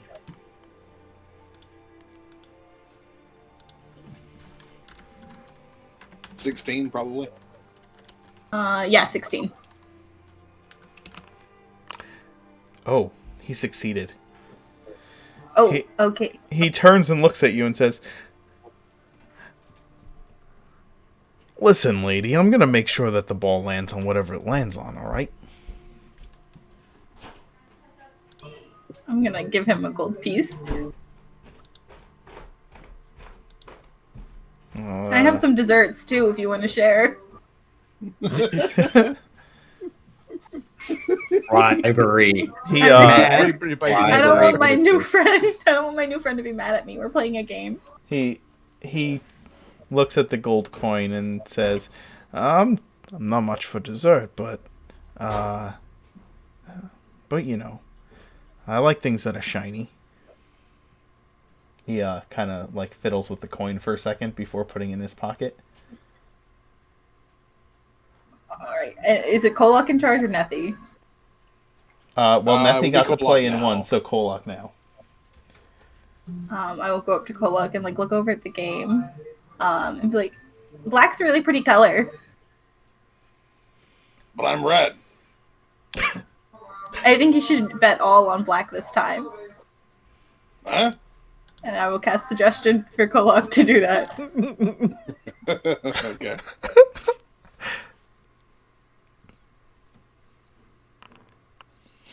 Aw. I can add Tower of Iron Will to that, can I? If you want to.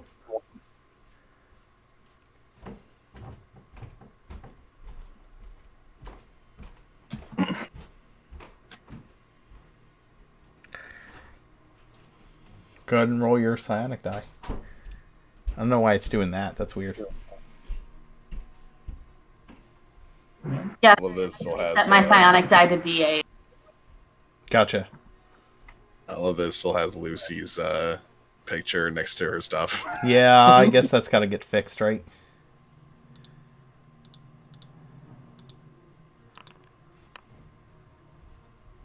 So So that's that would an turn 18. into an 18. So that also saves. Yes. Yeah. Well, how does Kolok react to this? Nah, we've already bet on red twice and it's been working out so far. Plus, I'm red, so it just makes sense. Reyna will look like a rejected puppy and be like, okay, I thought I was trying to help. It's okay. If you want to bet on black, you can. That way at least one of us wins.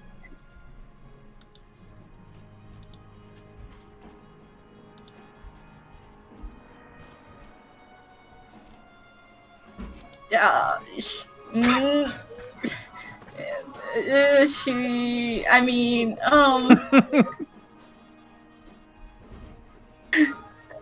she's gonna look like she's like trying like voice in her head like, hey, are you there? This isn't working out. Literally, both of them resisted the suggestion. I don't know what to do. No, that's okay. The oh, got it. Yes. The voice in your head says, "We'll just have to find another game to play later, and let it play out as it will. It was lovely to watch you try. It's unfortunate that you failed. Hopefully you won't continue to do that. There might be consequences." Reyna looks visibly terrified. And she's like, I'm gonna go eat my desserts now. And she's gonna say bye to Kolok and run over to her dessert table, now freaked out. Enjoy while you can.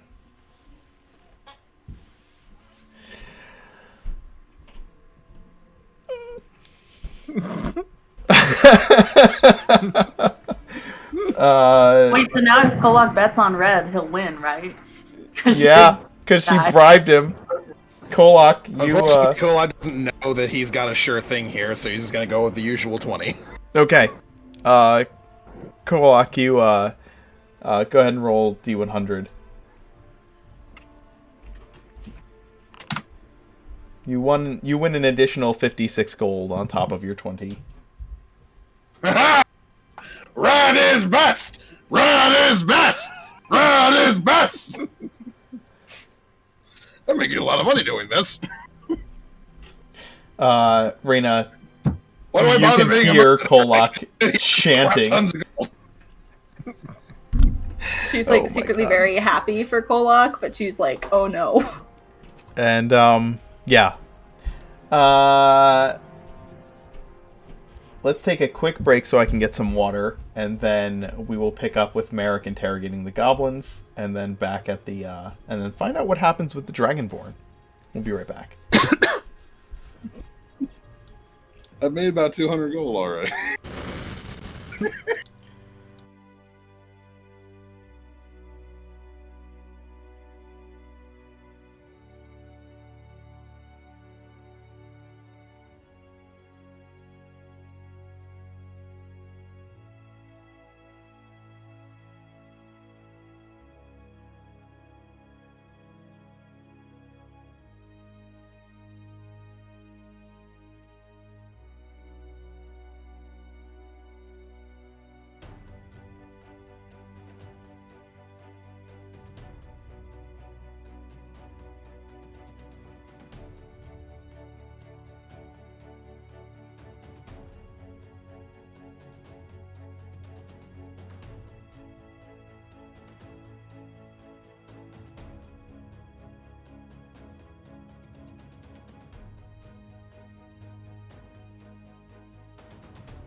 We have returned. Merrick, you show up at the watchtower and have been led to where the goblins are being held. The 4 of them are in a holding cell. They've been stripped of weapons and armor and are in just some like tunic and raggedy pants that have like numbers printed on them. And they're whispering amongst themselves when you arrive. Can I hear what they're saying?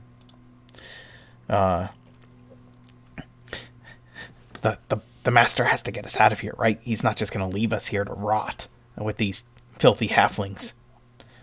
Yeah, they stink. I hate halflings. They smell so bad.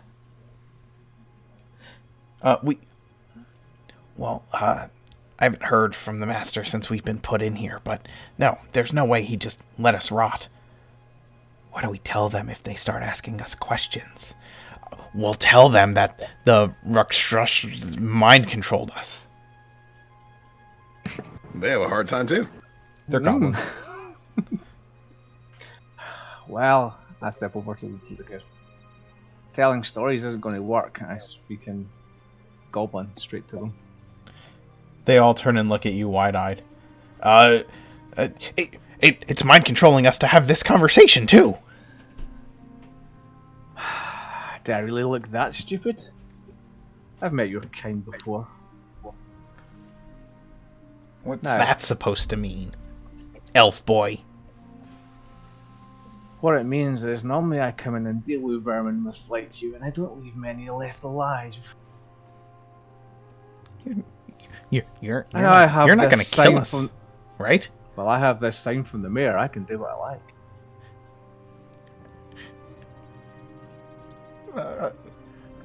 What? The mayor's dead. No, the mayor's not dead. The real mayor is back in charge, and your master is gone, fled. Minus a hand, I have to say. No. We Did you kill the mayor? Well, I tried to kill the mayor. We were supposed to kill him. Well, I know, but he kicked me and ran away. What do you mean he kicked you and ran away? They're speaking. Kicked him in the shin. They're speaking amongst themselves in Goblin as if you can't understand them, even though you've clearly displayed that you could. Enough. Where are the rest of you? Normally you're like little pack rats scurrying into a corner. There's no rest of us. We're it. I kind of step forward and without really knowing he's doing it, I'm going to use Thaumaturge is going to kick in, and you actually see his eyes begin to totally darken, as if they're going completely black as he looks at the goblin. I suggest you tell me now where the rest of your kind are holed up.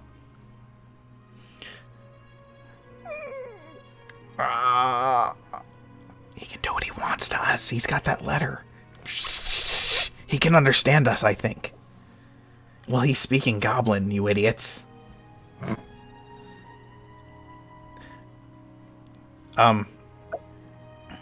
They're,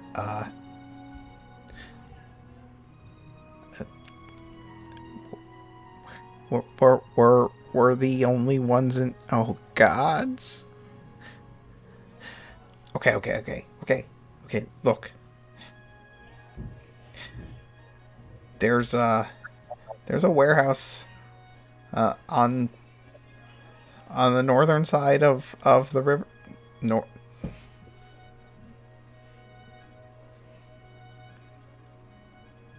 East side of the rafts. It was empty, so we took it. And using as many fingers as you've got between you, how many of yous are there?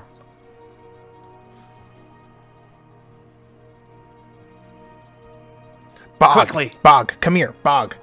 I need your hands. I've met goblins before.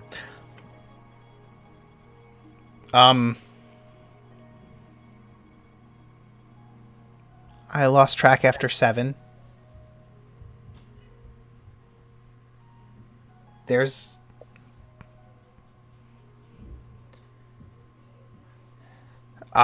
somewhere between 7 and 75. What comes before 75?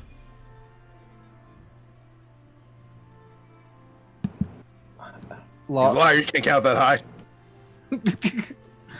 Marek's not quite sure himself. He doesn't count that high either. Rookie numbers.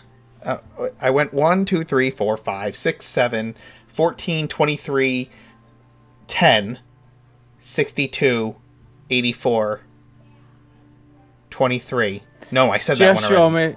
Just show me how many fingers there are of you compared to the number of people, your people that are not in this room. That was really confusing. I'm not very good at word problems. How many more of you are there? Just use your fingers and show me.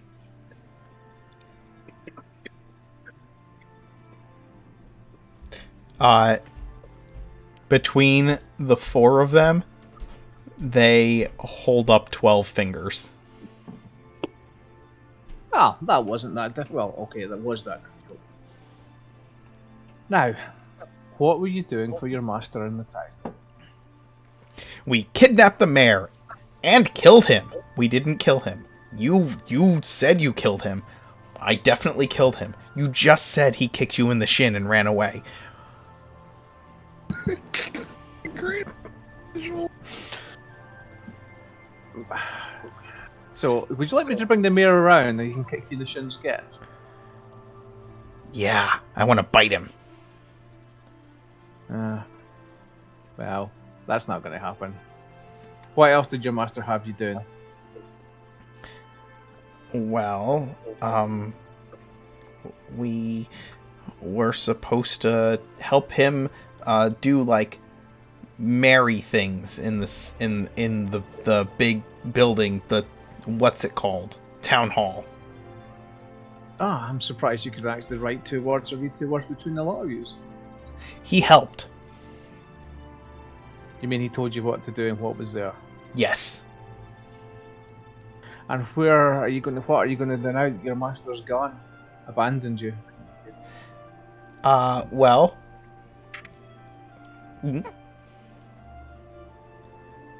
We're gonna... No, he's gonna come back, and he's gonna rescue us. That's what's gonna happen. He's not gonna leave us in here. I wouldn't bet on that. We haven't seen hide nor hair of him since he will flee the city. You wouldn't know if he was here. He's tricksy. Yeah, we knew you were there, though. And between us, we took him down. We can take him down again.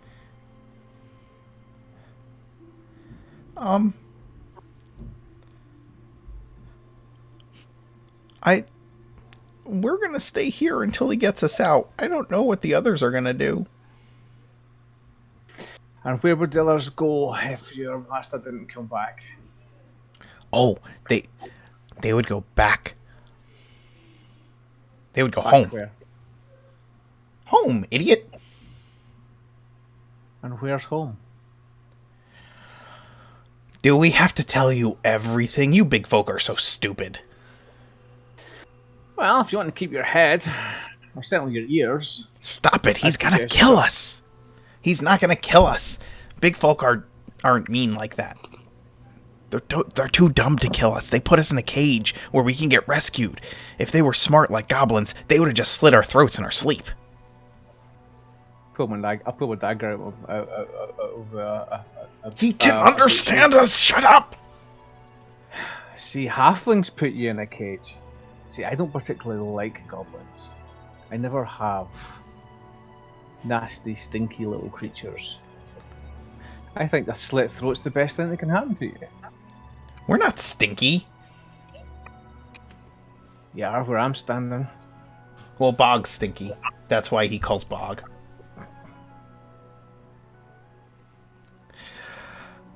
Oh, what'd you ask again? Where's home? The mountains. Back that way.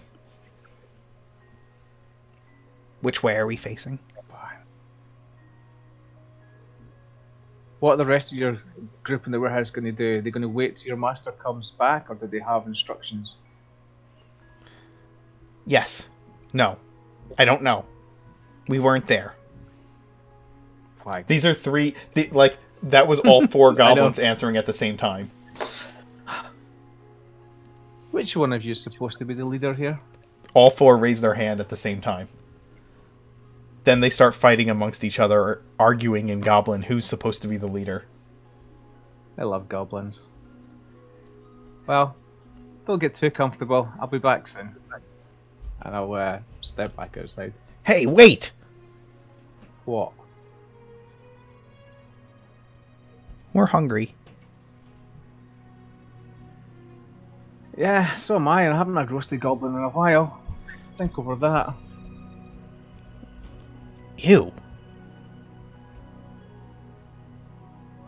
And I'll walk out of the room. I like those guys. I'll find the captain of the guard. God. He's just the captain of the guard is like up in the building. There's a couple guards in this corridor keeping watch over the goblins.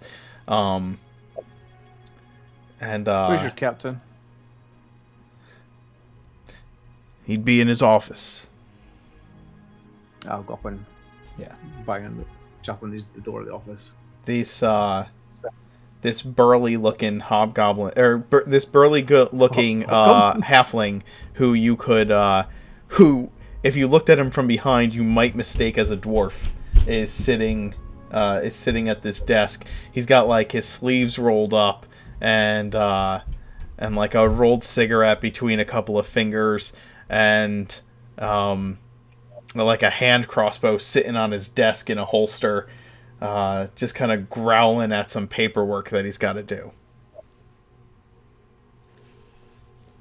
He looks like the halfling version of like every sergeant from every hard-boiled detective movie you've ever seen. Is he called Sam?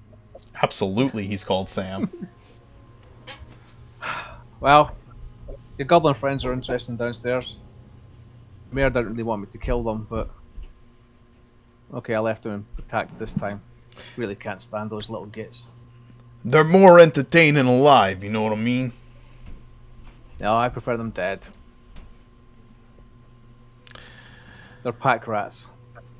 There's about another dozen at least in empty warehouse. They think to the east of the city. I would check what empty warehouses you have around about. You might find the rest of them there. They're expecting their master to come back and rescue them.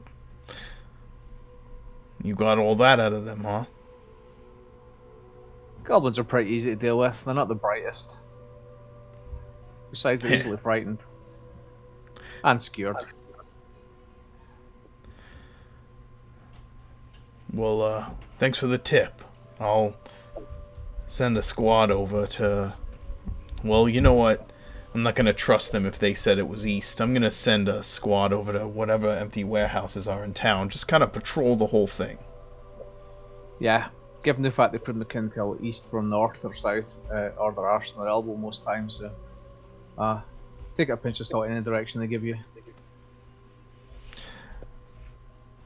You know, I don't usually condone these types of things, but whoever cast Fireball down on the city, I wish we had him around right about now to, you know, just do this job quick. Clear out some warehouses real fast. Wow.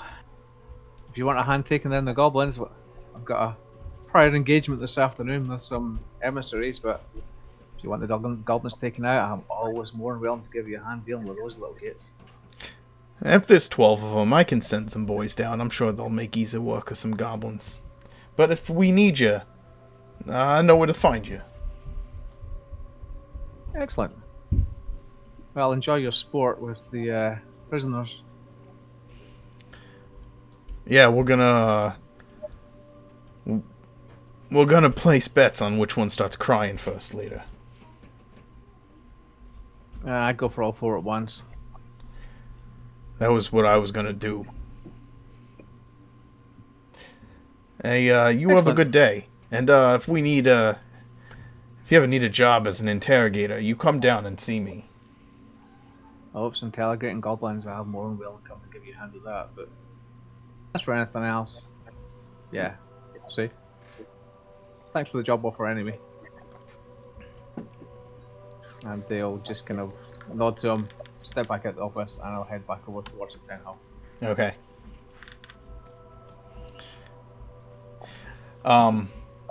Merrick gets back just before the Dragonborn arrive. The Admiral comes up into the office. He is carrying the same metal lockbox that he had the first time. And reaching the top of the stairs and seeing all of you there waiting, Admiral Belsashi bows his head, more inclines his head in a respectful manner to you, Vespasian. Yeah, I return the bow. I don't go lower than his bow, though. I try to keep it at least at the same level, if not maybe a little higher than his. I take it by your presence that you were successful in your endeavors. That we were. As no doubt I told you we would be. You said as much. Shall we continue with this meeting with the mayor? Yes, but before we begin, I would like to thank you for keeping to your word. As you did not owe us anything. But it shows... has given me a great deal of respect towards you. Our honor demanded that we do so. I hope that we can repay it in kind. And then I kind of like point toward the door. He will motion for you to lead the way. He has a pair of warrior guards with him. Their helmets cover their visage completely, so that you would not be able to tell that any of them were Dragonborn just by looking at them, including the Admiral. Oh, okay, so like, but do the helms have like an area, like I'm assuming these Dragonborns have like a snout, or do Dragonborns not have? They do, but these helmets are specifically designed that like you would have to. They're just designed so that it covers the face and comes down over the sides. So, can we see like any of their skin tell if they're Dragonborn? You can see their eyes. Yeah. Okay. And he's wearing the same armor that he was before, and he's carrying the same container. There's a very distinct look to the Dragonborn's armor. And yes, it sounds like him.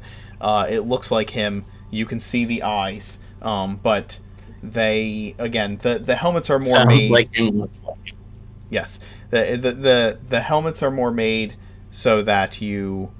so that if you looked at them, the average person looking at them would not think immediately, oh, that's a Dragonborn. It would just be some dude in weird-looking armor. Okay. Yeah, and if you could write his name in chat, so that way I can write this down correctly. Yes. But, yeah, so then we go into the room with the mayor, unless anyone has any objections. Yeah, as we go in preparation for the meeting, Talus is going to give a real quick bardic inspiration to Merrick and Vespasian. Okay.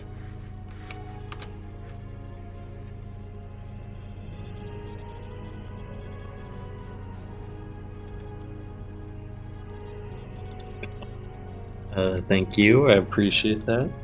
Yep. I need it. You never know. Talus is just playing background music through the meeting. That like nice slow elevator? Is it like smooth jazz? Like what kind of music is Talus? He's playing his horn. He's playing some smooth jazz on the battle horn. I just figured because all the skeletons have saxophones. Palace has a jazz band. It's an ensemble. Yeah, so we go in the room.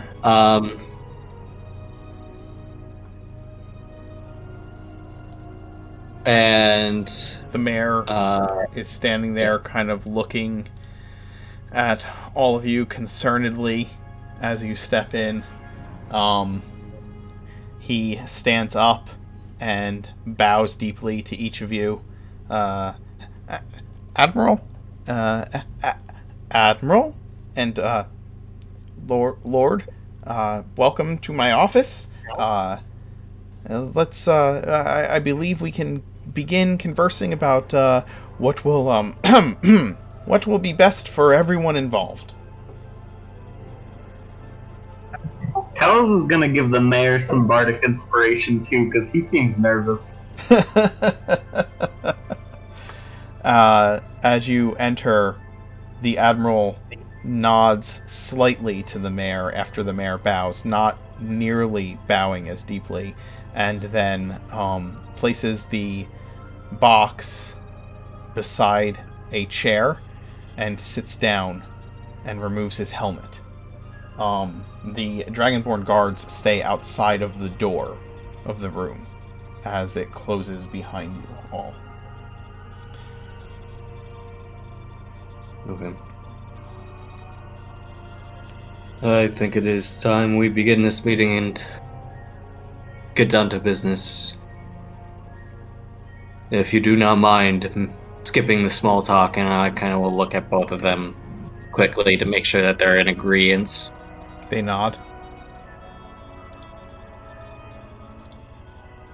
So, this meeting has been called, one, because the Dragonborns are looking for a port closer to the heart of this great land of Orlin.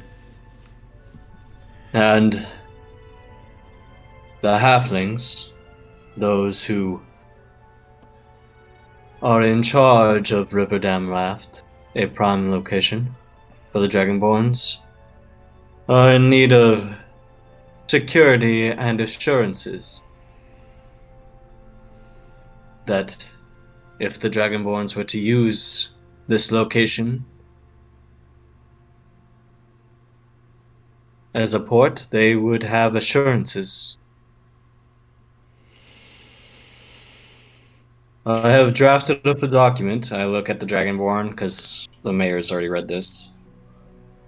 That would allow both sides to have these assurances, maintain trade, allow the Dragonborns to have a strong and solid port of home to call this. And in return, the Dragonborns would be able to provide security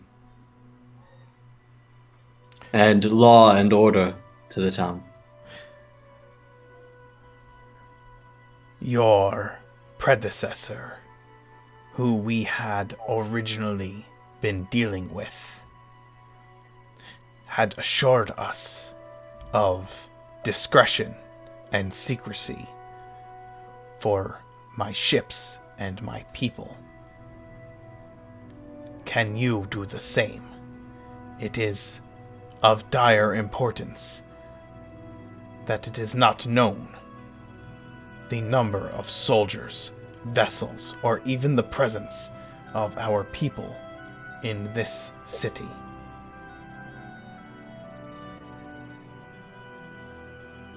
Well,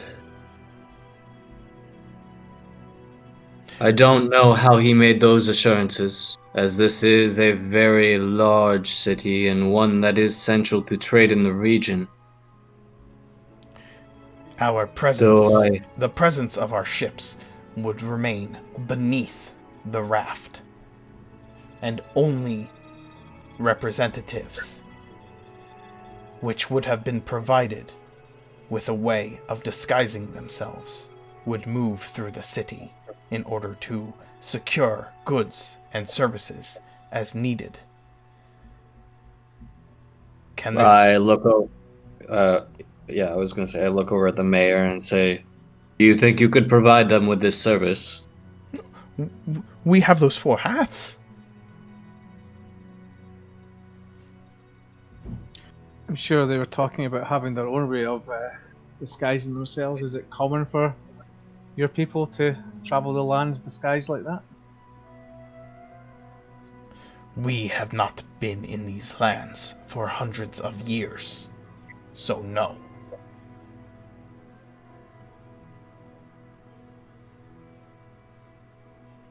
Do you have the means to do so yourself? This mayor's predecessor, the one who we were originally dealing with, was going to provide them for us. I did not know exactly the means. It was to be discussed in our meeting, which you so probably just be aptly those hats of disguise. The cancel. Artificer could probably handle that shit. Yep. Our business with Riverdam Raft as a port is not for the purpose of trade. And what is your purpose?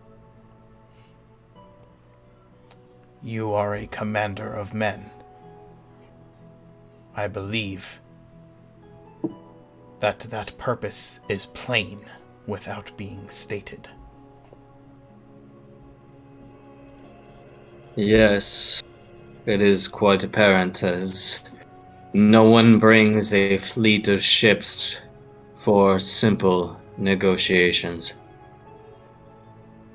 But I think they should be aptly discussed nonetheless, as your presence here only brings these halflings risk, and without giving them something in return, it'll be very difficult to make assurances on your end, as they have no reason to keep such a secret. Then I will make a reason clear for them.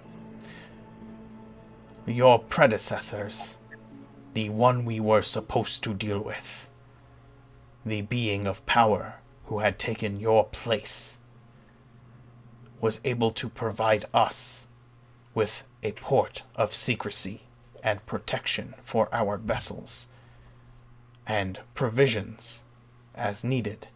In exchange, we brought him a gift and promised him a place of prominence in the future. For you, if these are things you do not wish for, he looks at the mayor, then I shall make it plain. This will be a port. You have those items which you say can provide us with covert movement in your city. You will provide this, or my fleet will burn your city to the ground. Well, let's not be too hasty, as burning this city to the ground would not give you any place to hide, and would only work against your own means. Which is why I would prefer not to take such actions. I am simply stating clearly what the consequences of being denied our needs would be. I am willing to make a deal with you because you are an honorable warrior. He's looking at you while he's saying this, Vespasian. You have promised that this city would be secured regardless of who was in charge. And it has. Which I believe. What's in the box? It was a gift, which I now present to you, as this mare is clearly in your debt. That makes you, as a noble warrior, looking at Vespasian again, the true leader of this conversation, on your side of the bargaining table. Well, your gift is appreciated and accepted. He holds up a hand. A deal must be struck before you receive this token.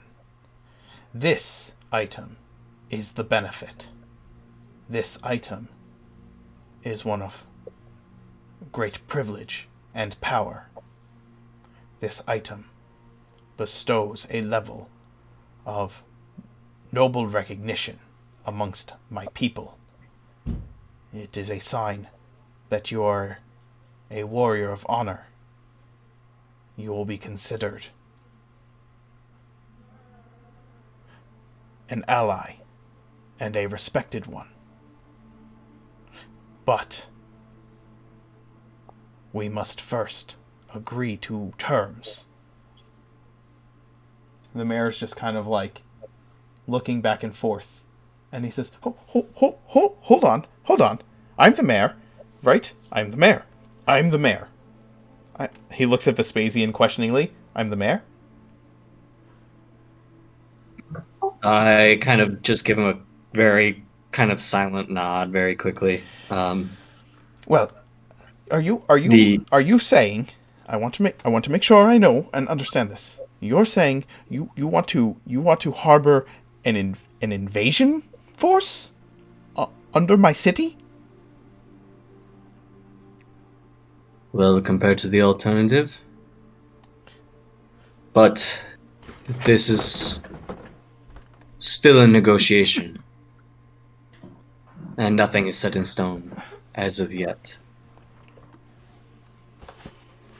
The mayor here, and I turn back toward the Dragonborn, to the Admiral, and the mayor does not wish to usurp your power. He merely wishes the benefit of his people, and to maintain some aspect of control of what goes on in the surface here.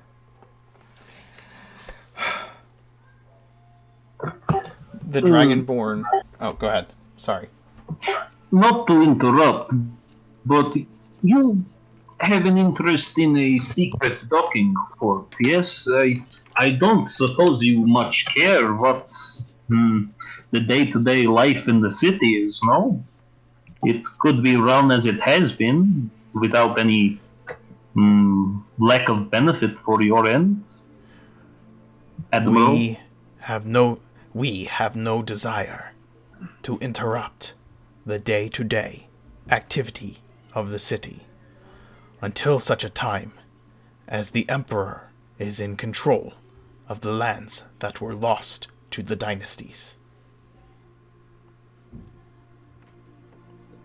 And we just ask that if this city's need should arise again of protection, that you will be able to help provide maybe some, or afford some protection to those within its borders.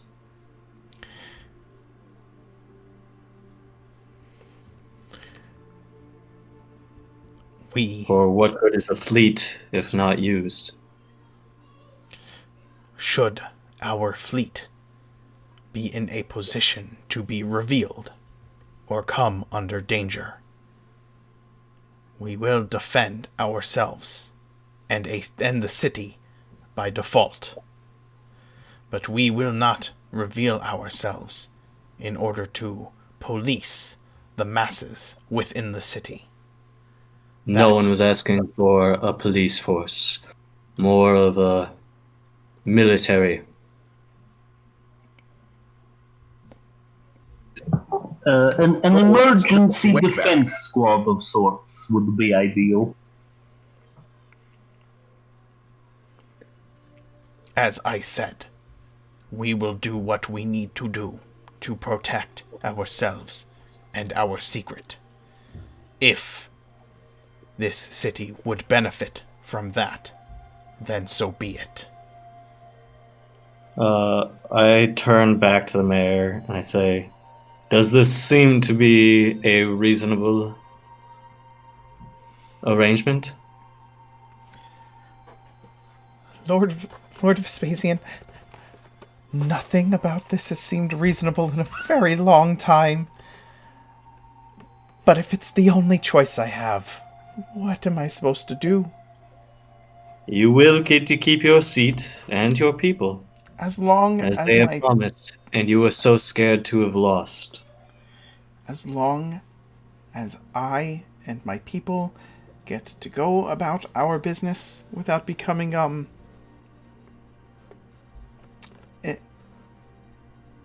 subservient, then, I guess it's reasonable. I guess. Oh, and Admiral, one more point. You wish to retake lands that were taken from your grand empire, no? That is the will of the Emperor and the Goddess.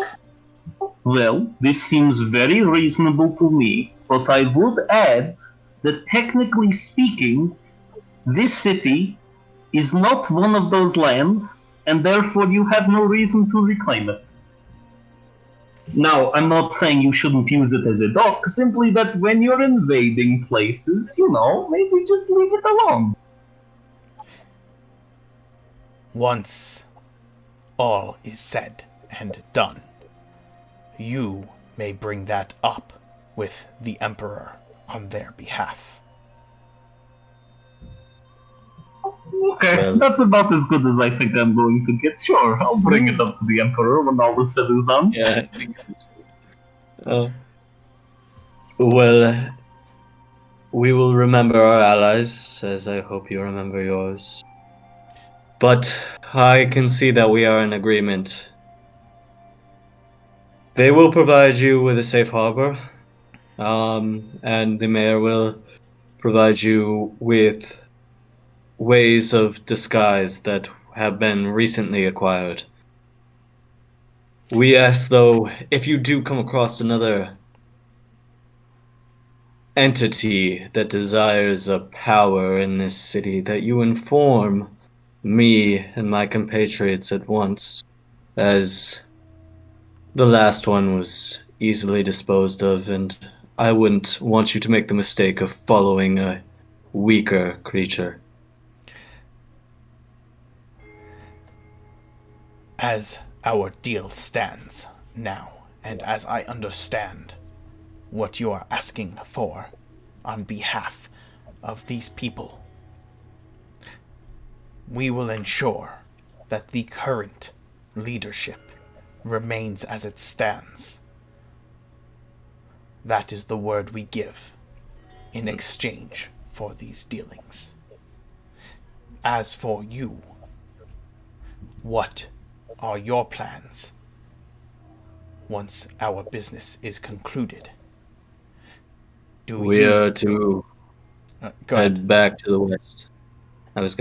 We are to head back to the west. There is important business there, as we have started a war that we must see through to the end. As you have a goddess that demands much of you, so do I. Then, perhaps, we can share goals as allies for now. Yes. We should discuss further, maybe some mutual benefit that can strengthen our bonds of allegiance toward each other. Let us establish ourselves first, and you do the same. Once Yes. we have holdings, both your side and mine, within these lands, we can discuss how those holdings can move to continue in our quest for rulership.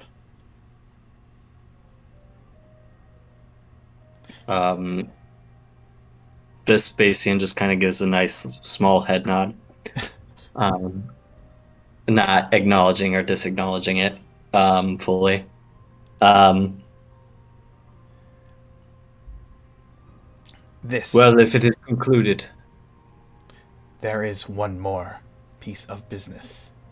This token on behalf of the Emperor, proving that you are an ally to the dynasties, that we can call upon you for aid now and forever.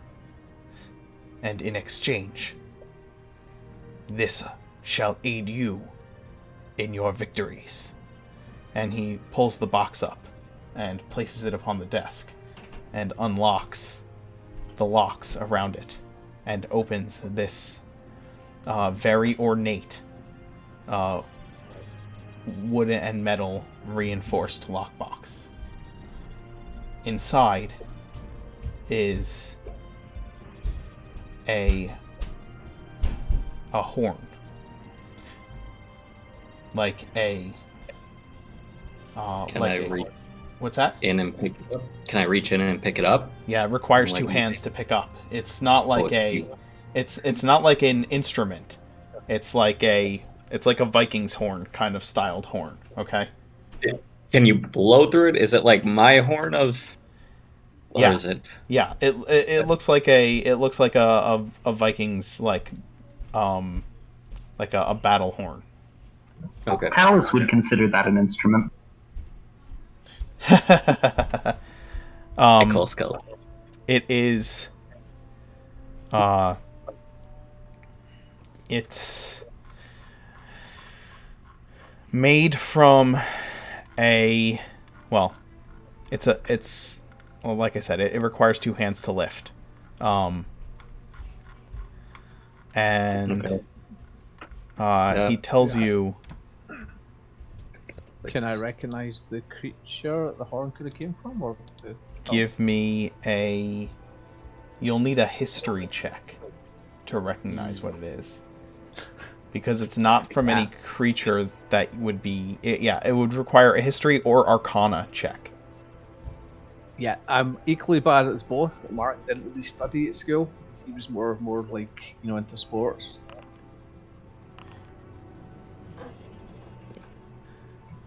Talus figured he'd give it a try.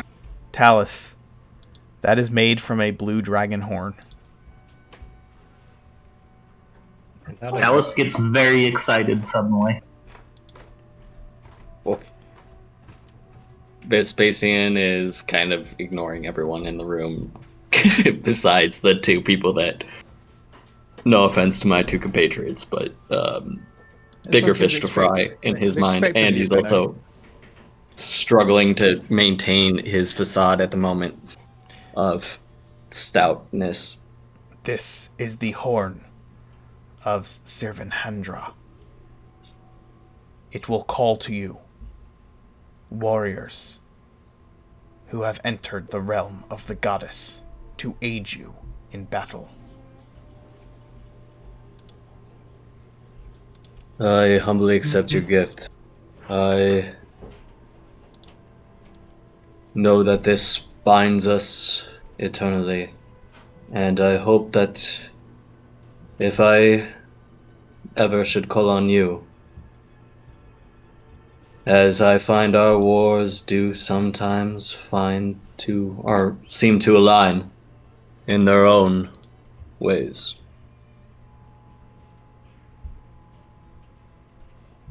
We will see each other again.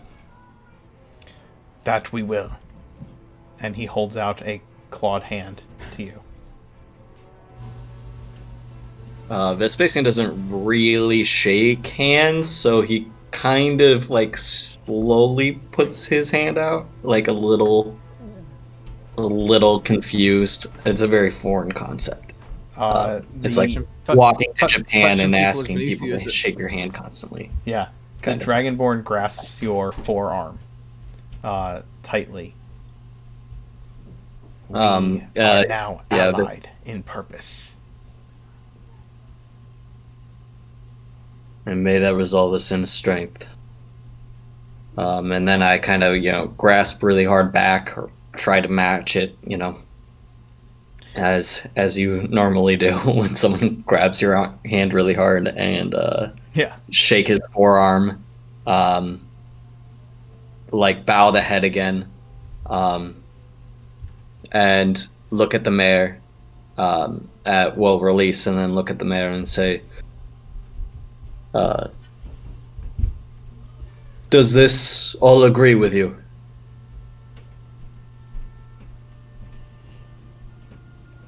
Yes, I guess so. The mayor nods. I would ask either of you, if there is any issues in the future, to contact me.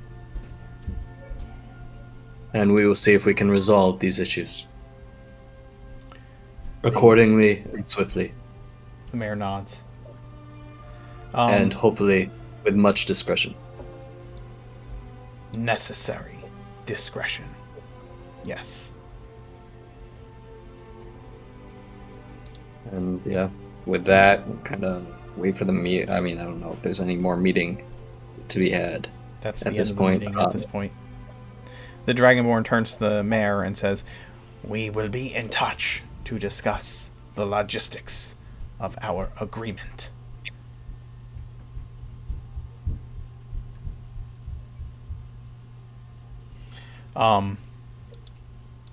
The item, hold on.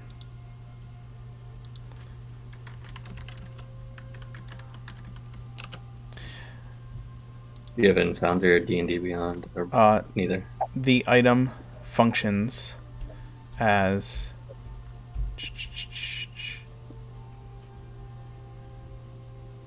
a brass horn of Valhalla. Okay. It is made from a blue dragon's horn. It is wrapped in brass bands and carvings of Dragonborn victory, and just kind of an ornate style of artwork that you have never seen before. And there are draconic markings around it. What's that? Chat, I will put its name in chat. Yes. Cool. Thank you. I appreciate it. So that way I don't screw this up. Yeah, it does not summon berserkers. I will give you this. I will give you what it summons, because berserkers do not really fit with the Dragonborn model of warfare. So, except for Kolok. You're all about long names today. Yes. The Dragonborn do not have short names. Just ask Kolok. Yeah, he doesn't have a short name. Yes. That's easy for you to say. And your meeting concludes. So, with a brass horn of Valhalla, you can use an action to blow this horn. In response, 3d4 plus 3 warrior spirits appear within 60 feet of you. They will return to the goddess after 1 hour, or when they drop to 0 hit points. Once you use the horn, it can't be used again until 7 days have passed. If you blow the horn without having proficiency with simple weapons, the summoned creatures attack you. If you meet the requirement, they are friendly to you and your companions and follow your commands. Okay. Okay. I think we meet the requirements. Or I meet the requirements, but yeah. You do. Okay. You're a fighter. You meet the requirements. Okay. And it summons Dragonborns. Anything particular about these Dragonborns? I will give you a stat block. I will make a stat block for them because that way I'm not like, oh, they're archers. No, they're going to be melee combatants. They will be equal in power to the berserkers, but not berserkers. So I just have to reflavor the berserker stat block to be more Dragonbornish. Okay, sounds good. I will write that down. All right, it's all written down now. Should be good to go. Just send me whatever. Okay, sounds good. Okay. All done. We are gonna head back. Kind of Vespasian after he gets outside the door and no one's around, or like no one but the Yeah, you get to a place where it's just the three of you. Kind of take a deep breath and kind of heal a little bit, like go from like standing tall and straight figure to back to kind of holding his side and coughing a little bit. Yeah. Are you feeling all right? No. This wound, it just won't heal. Would you like me to take a look? I am a healer, among other things. Yes. Let's find a place to sit. Maybe somewhere quiet. We could head to the inn. That might be handy. Let's go there for just maybe some time. Okay. They're really not going to. You left the wagon, the broken wagon with the barrels, back at the camp, or did you bring them back across with you? Back at the camp. Okay. Oh, would we leave it at the camp if we planned on staying? I don't think we would have left it at the camp if we were planning on coming back here, all of us, and staying the night here. Okay. Well, it's really up to Talus. They're his skeletons. Yeah. I think if Talus, as long as he feels confident that the city isn't going to burn down, he's comfortable bringing his skeletons and dogs. Okay. If the dogs are here, Reyna will not do anything. You're fine. Understood. Until she's told to.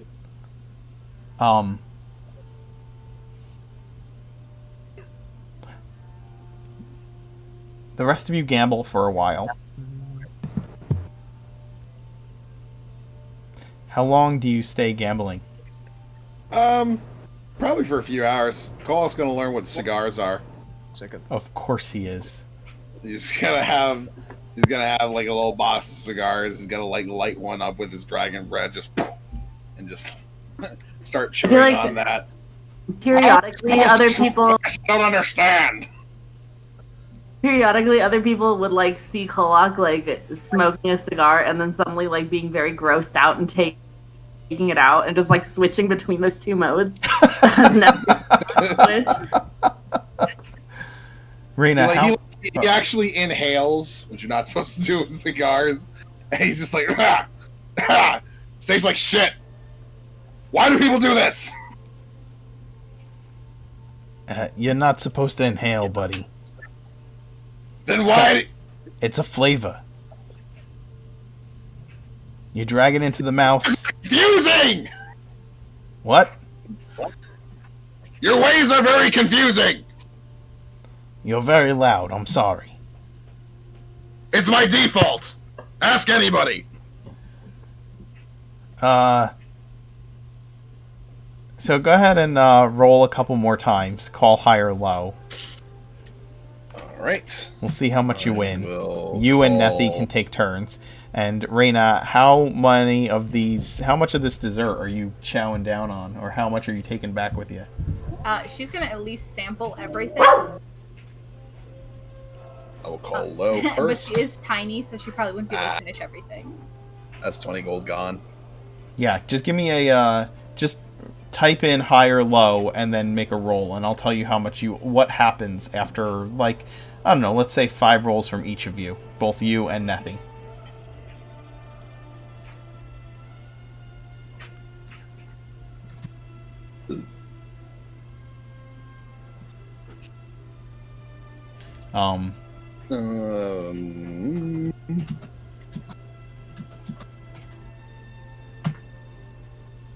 So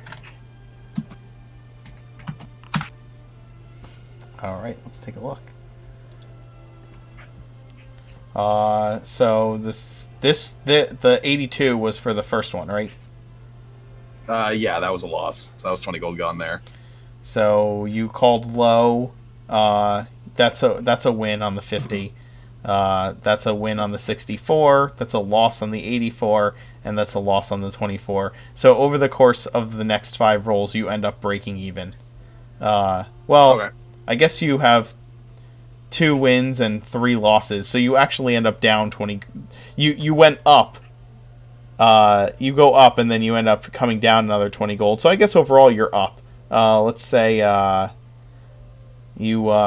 up. I don't know, like 300 gold total by the end of the day. Jesus. Alrighty. Also, Nethy's been this is representative. This is representative of like your total betting, Kolak, from throughout the day. It's not necessarily like Yeah, I gotcha. You know what I'm saying? We're there for hours. So. Yes, you're there for hours.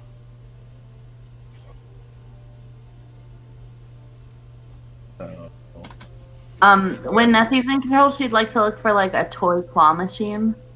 Oh, there's absolutely a toy claw machine. She'd like to try her hand at that. She'll Donated by your local artificer.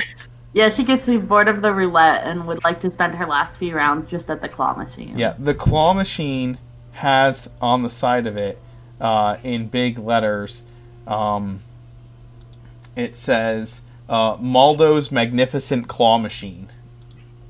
Oh, I know him. He died. Well, in his honor, we should use his machine. There are a bunch of like handmade dolls inside of various things, including a doll that looks like one of Talus's sled dogs.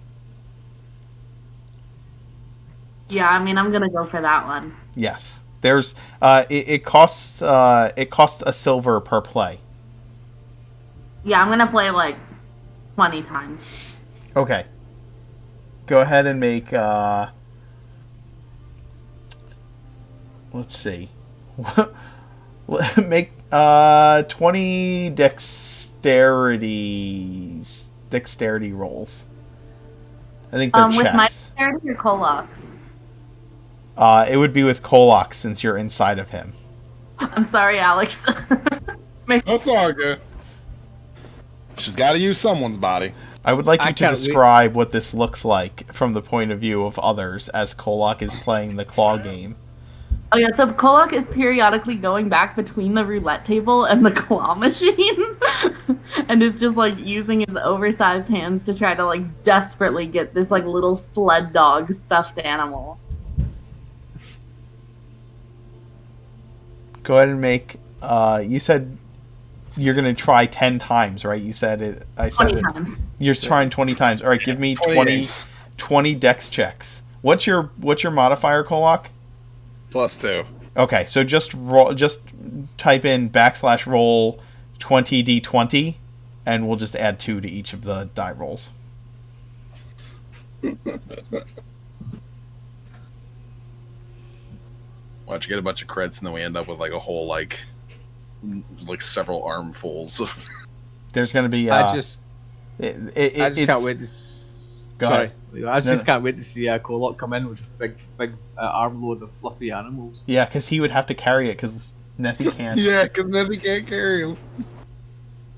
She has not considered this at all as she plays for the animals. The fact that she will not be able to hold any of them. She can still hold them while she's in someone else's body. I just love the idea of like Kolak going back and forth between gambling and playing on this thing, and like anytime he wins, personality changing completely between the two. He's over at the roulette table, just like pounding on the table, like "Come on, Red!" And then he like wins or loses, and then he immediately goes over to the claw machine. I hope I get one of the sled dogs. I hope I get one of the sled dogs. he's like skipping and rubbing his hands together. And anytime he wins, he's like carrying stuffed animals back to the roulette table with him. Did you roll? I need to know how many animals I win. Well, you have to roll. Oh, you oh, just I'm roll doing 20 the roll. d20. Yeah, you're doing the roll. And we'll figure it / roll 20 d20. There it is. Okay. out.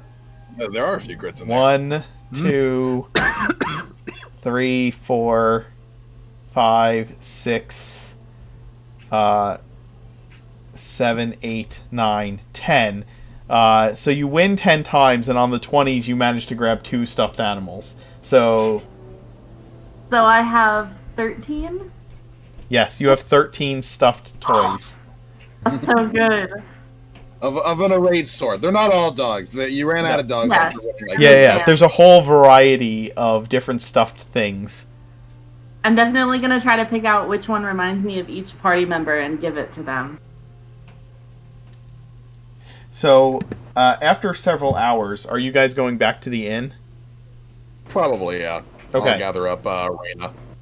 After a couple of she's, like, eating hours, herself into a coma with sweets. yeah, Reyna, you're sitting there when Kolak comes over with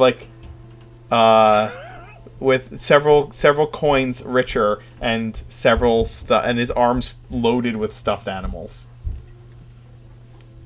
She will stop from her desserts and / reading the book that she now has, and be looking at Kolak up and down with all those stuffed animals and be like, "Oh, they really suit you. Those are super cute."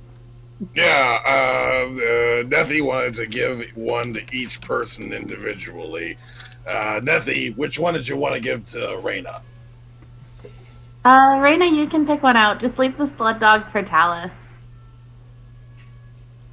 She will hesitate, but just kind of like grab the next fluffiest one. No. Or actually, the one that looks like scary. Reyna, there is a stuffed fire elemental. I want it. Give it to me. I will take that. One stuffed fire elemental for Reyna. I named him Flame Boy, but you can rename him if you want. I will keep that name because you named him. So, and she kind of says it softer because she knows they just had a fight. So she's. I told her Firefucker was funnier, but she said that wasn't as cute. No, that's his middle name.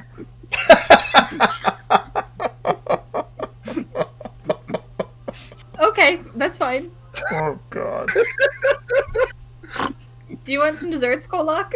I have some extra still. There's a bite out of Sure. every dessert. Just grab it all and we'll eat it at the end. I don't want to get it all over the animals before I hand them out. Fair enough. And she will gather up all of her book and all of the food. Okay. And within that time, can she have had a short rest to get those 2 spell slots back Yes. from her failed attempts? Yes. There's been hours where you have just been eating sweets and watching these two, and maybe thinking about the weight of the new book in your bag.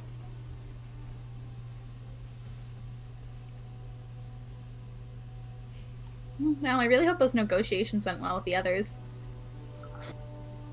If they didn't, we probably would have been called by the guards by now. I'm sure they did fine. They're all like really good at talking and stuff. That's true. Vespasian has his way with words, and Talus does too. So you can describe the scene of what you are all doing at the inn when Kolak walks in carrying like armfuls of stuffed animals, and Reyna just has this stuffed fire elemental in one hand and like a box full of pastries in the other. We won big! I think Talus would probably be like inspecting Vespasian's wound to see what he can figure out. Vespasian's... How quickly will he die so I can turn him into a skeleton? That's in the back. Give me Does a it look medicine septic? check.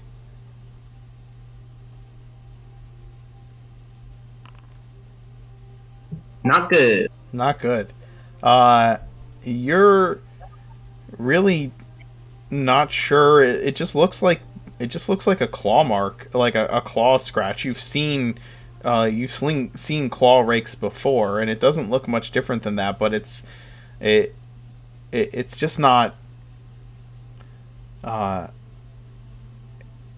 it's just continuing to seep, and looks inflamed.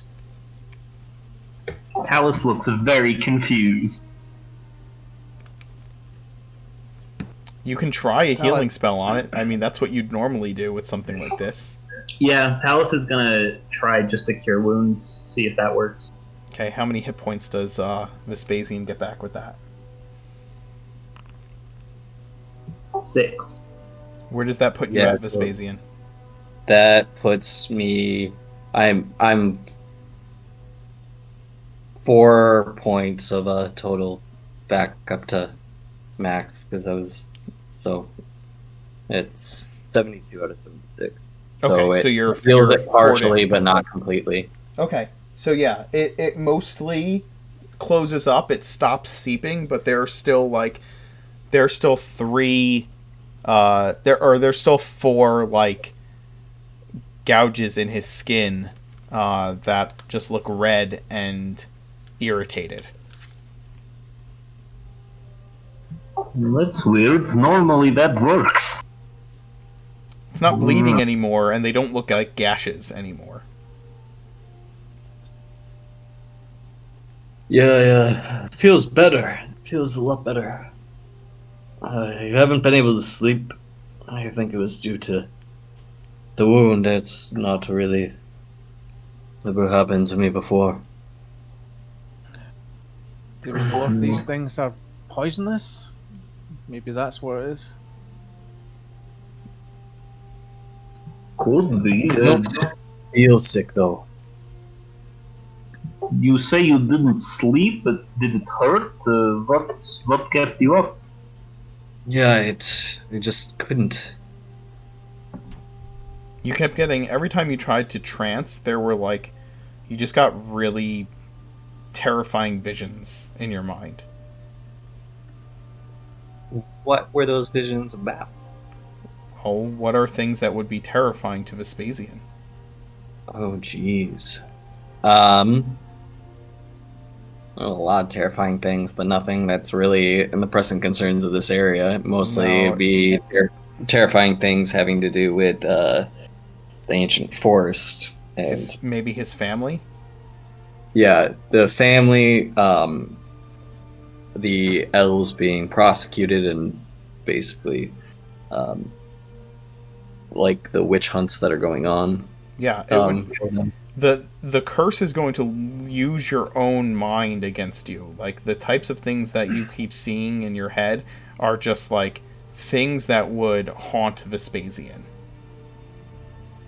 Yes, and then and like failure and watching this war probably fail miserably in front of him, and him losing control of a situation probably are his biggest fears. Yeah. This first night though, you just saw repeating and playing over and over and over in your mind that halfling taking your cloak out of the barrel and putting it on. It was nothing. It was nothing. I'm just kidding. Nothing to lose over.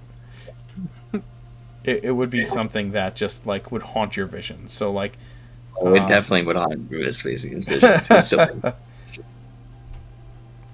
Well, I hope you sleep better tomorrow then. Do you sleep? I don't know how that works. You don't look like you sleep. No, it's more of a kind of trance. It's half in, half out. Nothing. Neat. It allows me to keep aware of my surroundings to an extent.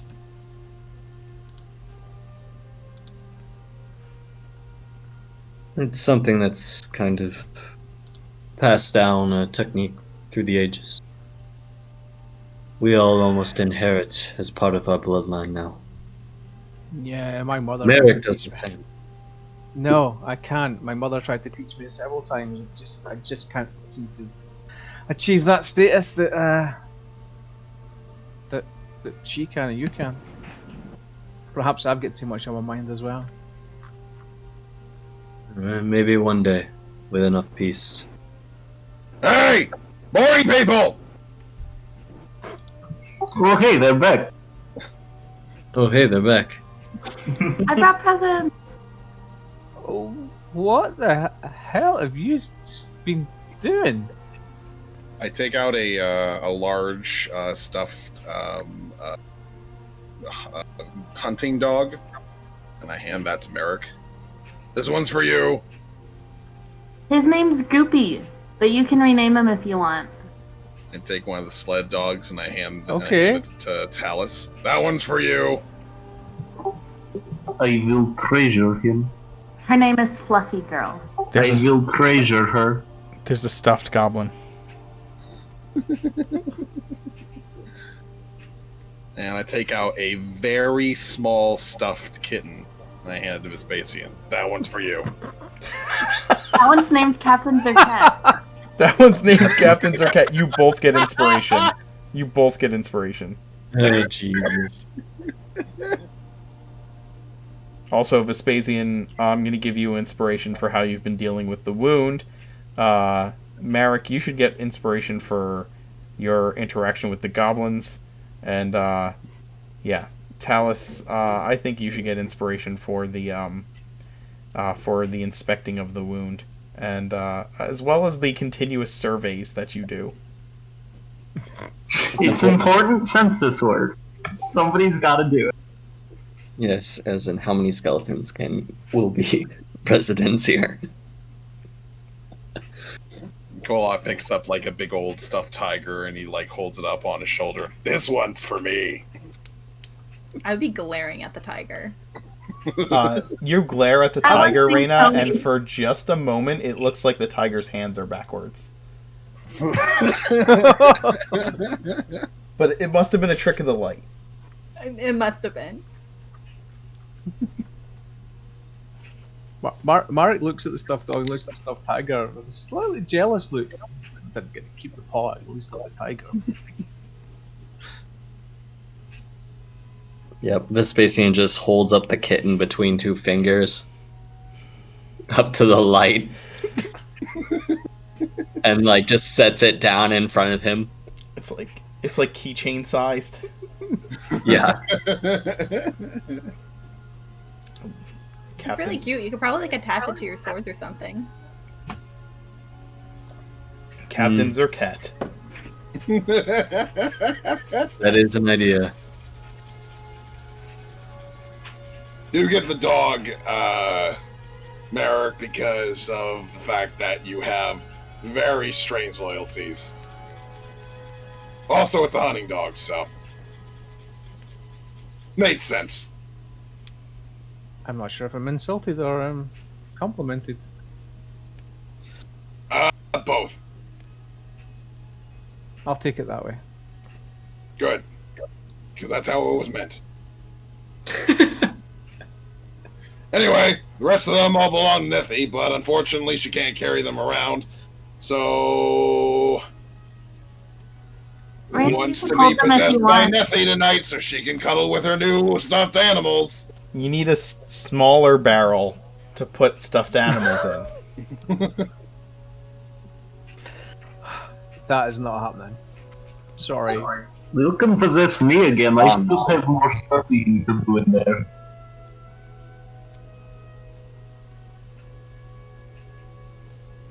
Right. Nithie, you'll go ahead and possess Talus, and you can go ahead and have all of these the rest of the animals to cuddle with as you please. Oh, okay. Thank you, Talus. Yeah, no worries. Just kind of like hand the rest of the stuffed animals off to Talus. In the meantime, I made an extra 300 gold at the casino. So that should help cover offset some costs a little bit, at least in the future. What's a casino? It's a place where you play games and make money. Or lose money. My game really wasn't that fun. I don't know what was supposed to happen. You didn't play a game, you were at the buffet. She's like, oh, I guess I didn't play any games. Okay. You can have inspiration for that. And she will give Kolak Also, the remaining Kolak, gold. could I talk No, to I'll you keep at it. It's some fine. point? Did you ask Kolak if you could talk to him? Yes, at some point. Okay.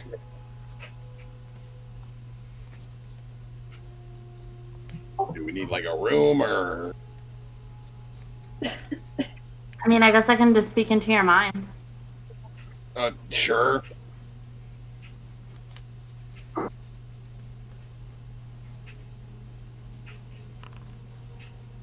For 2 hours. It was really fun playing at the casino with you, Kolak, and also playing the drinking games. I was wondering though if I should maybe leave the Crushers. What? Just I can't. I don't want to go through what we went through again, and I don't know if Raina's going to change on that. What do you mean? Like burning down a city? I don't want to be a part of that. Look, Nethy, you do understand my whole wanting to start a war thing, right? Wars have a purpose, and they're fought with willing people. It's different. Sure. A lot of innocent people end up getting caught up in it too. You try to avoid it, but it happens. You think when we start a siege on Reddenburg, there are going to be some people who didn't ask to be involved that are going to get hurt? It's not that I can't handle seeing people die ever. I understand that things happen, but we're fighting for those people. Like, we have a cause, you know? I mean, Graf's a bad man. We're trying to stop him and his army. It's going to help people. But So your problem is just wanton destruction that doesn't seem to serve a purpose. Yeah, as if it hurts people. Our problem is okay, murder. Well, I don't think that's going to happen, at least more. Look, we know that Reyna has some sort of special friend that tells her to firebomb things. But, now that we know that, we can keep a better eye on her and make sure she doesn't do it again.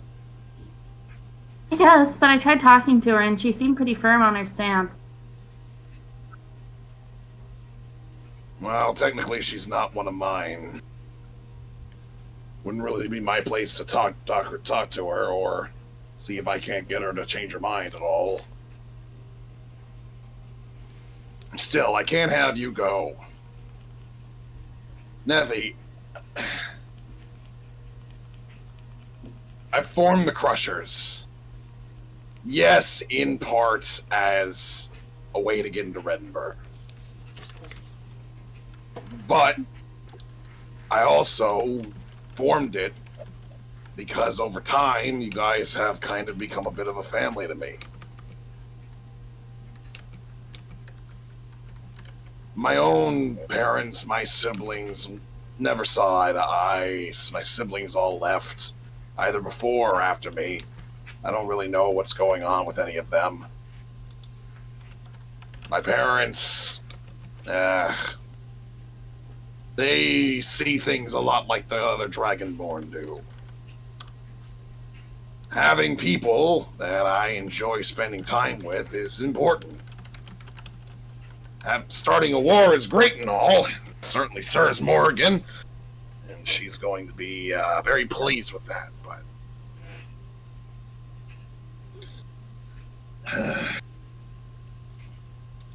I can't lose yet another. Even if you don't want to be around Reyna because you think that she's going to do something bad. Maybe it's selfish of me to say, but I've already lost Century, I've already lost Ty, I've already lost Wilhelmina. I'm not doing really well with retaining you guys. And I really would like you to stay.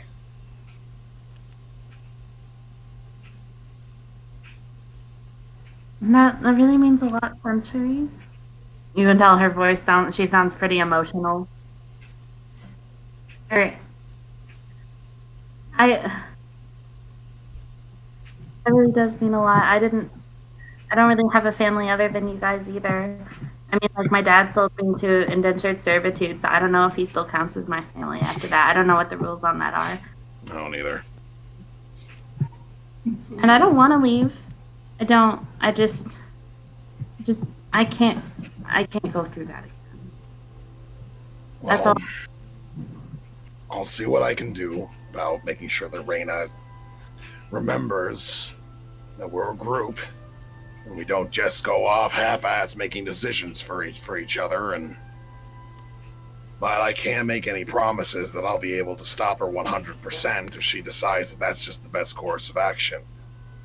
That's gonna be hard, and it's not ideal, I know, but what family is?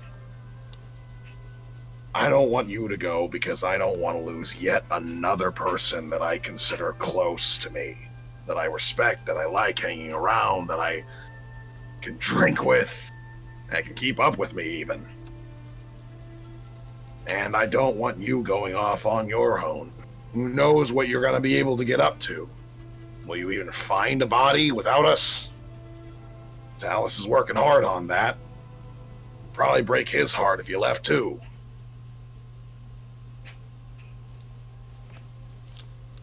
Not asking you to get along with Reyna if you have a problem, but we still matter, right?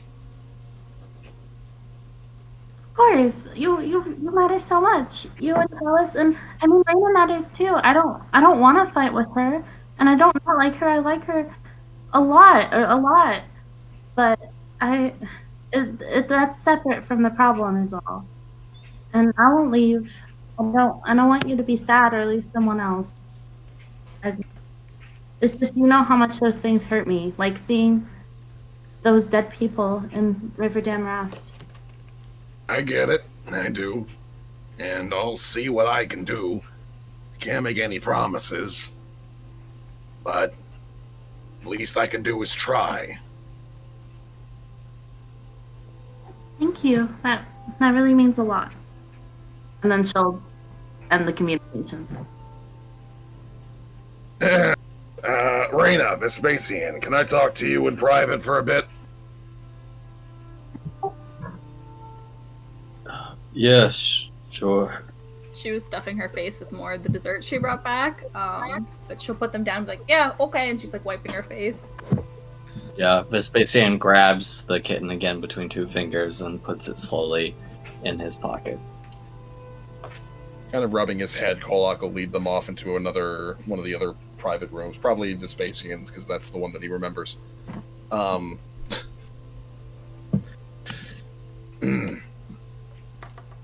So I had a talk with Nettie. I don't want to bore you with the details, but she's not happy with what happened as far as the whole fireball situation is concerned. Reyna, I think she probably already talked to you about it. I can't imagine she didn't. Yeah, we had a fight over it. Look, Nettie, as far as I'm concerned, is like a sister to me. I don't want to see her upset. She even told me that if it happens again, she's not sure if she'll even be able to stick around. Now, yes, she's useful. She's pretty strong, all things considered. Has a lot of power. The main thing that I enjoy about her is that she seems to just kind of click with me, which I don't get very often. Now, I know that neither one of you are technically crushers. Vespasian, I know that you don't consider me your leader in any way, but we are allies. And I would hope that in the future, if you get another feeling to just start causing a bunch of wanton destruction for no particular reason, you at least talk to us first.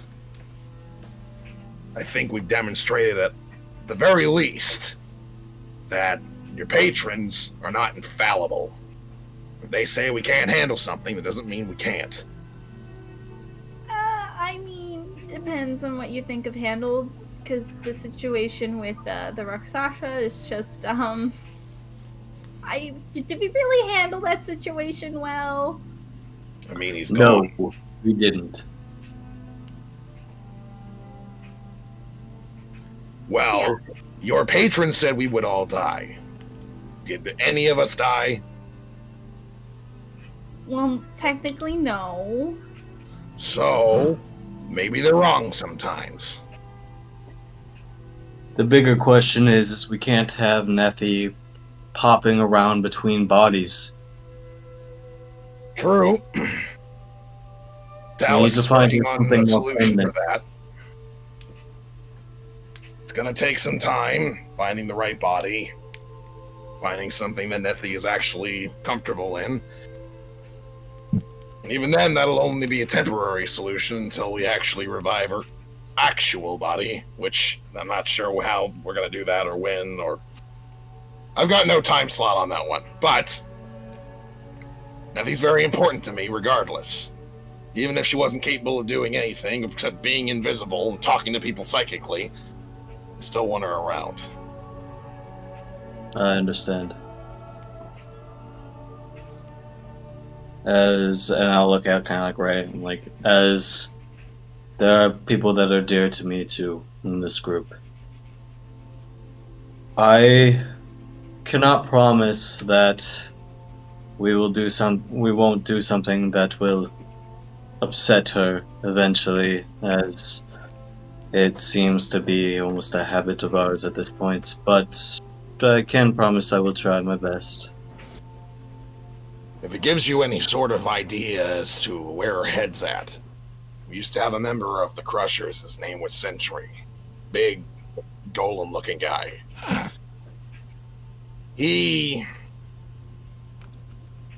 on his own, decided that one of the best course of actions we had available to us when we came across a mayor who wanted to defend his town, a town that we also wanted to defend. Well, the mayor was being a little stubborn. He said he wanted to go out and a bit of a blaze of glory, and we weren't really okay with that because we needed the town to continue to survive, and him dying was not the best way to go about things. However, after he argued with us for a little while, I started to think on a plan, but Century came up with a plan on his own. He didn't tell any of us. He talked to the mayor and said he'd take him to where he wanted to die, but instead of taking him where he wanted to die, he just took him outside of town, decapitated him, and stole his shit. When we found out, Nethy was pretty upset. Almost in shock. Violence is one thing. Nethy to be. Oh, we lost her. Yep, she's back. She'll be back. There we go. I think it's the snowstorms, but that's fine.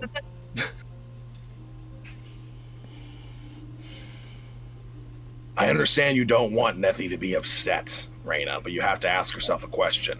Do you listen to Nethy, or do you listen to the voices in your head? Because that's going to be a question you're actually going to have to ask yourself. I understand. I mean, this group thing is all new to me, and I do apologize. And she looks at this patient. I really should have told you how I got my powers when we first met, but it's just I didn't really feel like it was necessary, and it was just I don't know how you would react to, like, oh, the voice in my head that's my friend just like gives me these powers and I just do things with them.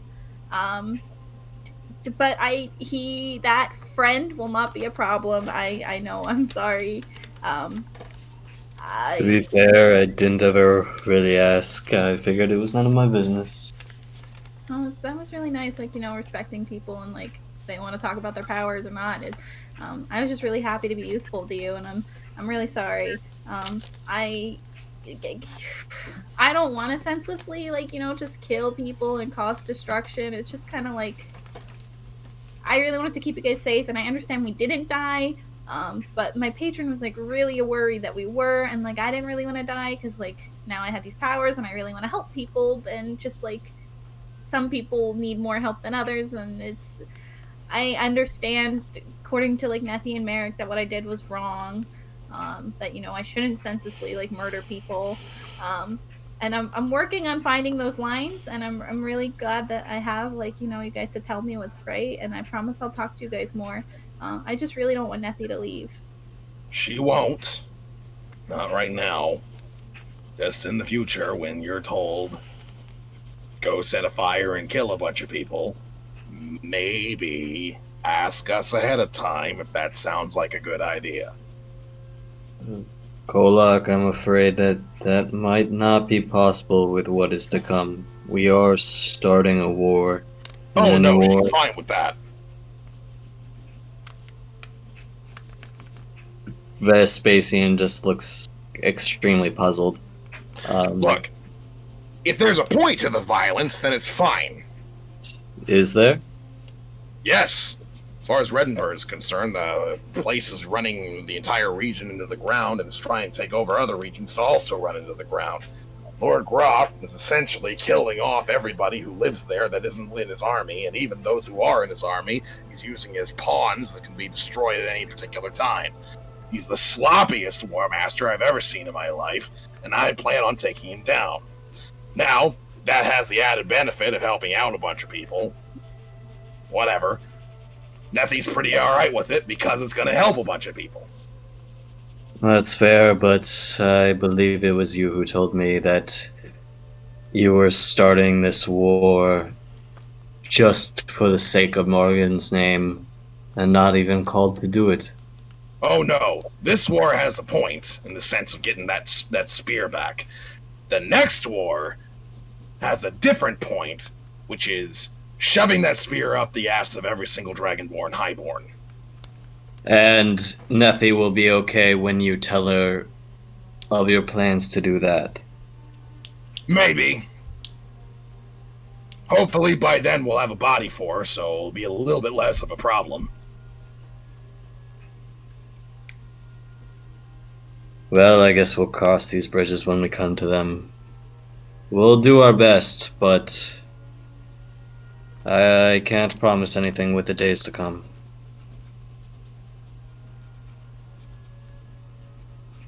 All I'm saying is that while I do consider myself the leader of the Crushers, I know that you guys don't consider me yours. So, let's work together and talk together and communicate. Communication is a vital part of war as well. I agree. Right. If well, there's nothing else... no, that's fine. I'm going to leave you to your room. You do whatever you do. Do whatever I do.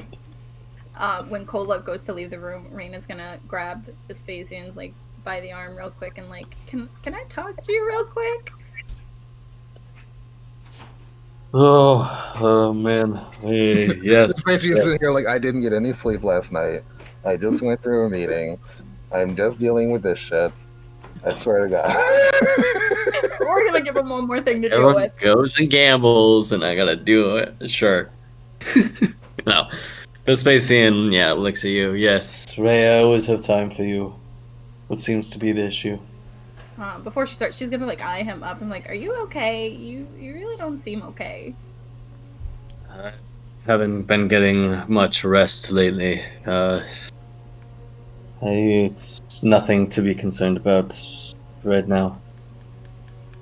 I mean, it's slightly concerning. Is it maybe because do you not like sleeping alone? Because like one of the dogs or even I could stay with you and we can cuddle and it will be fun.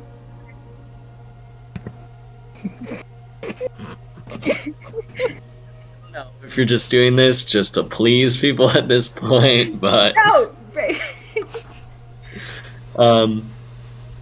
Vespasian kind of looks at Ray.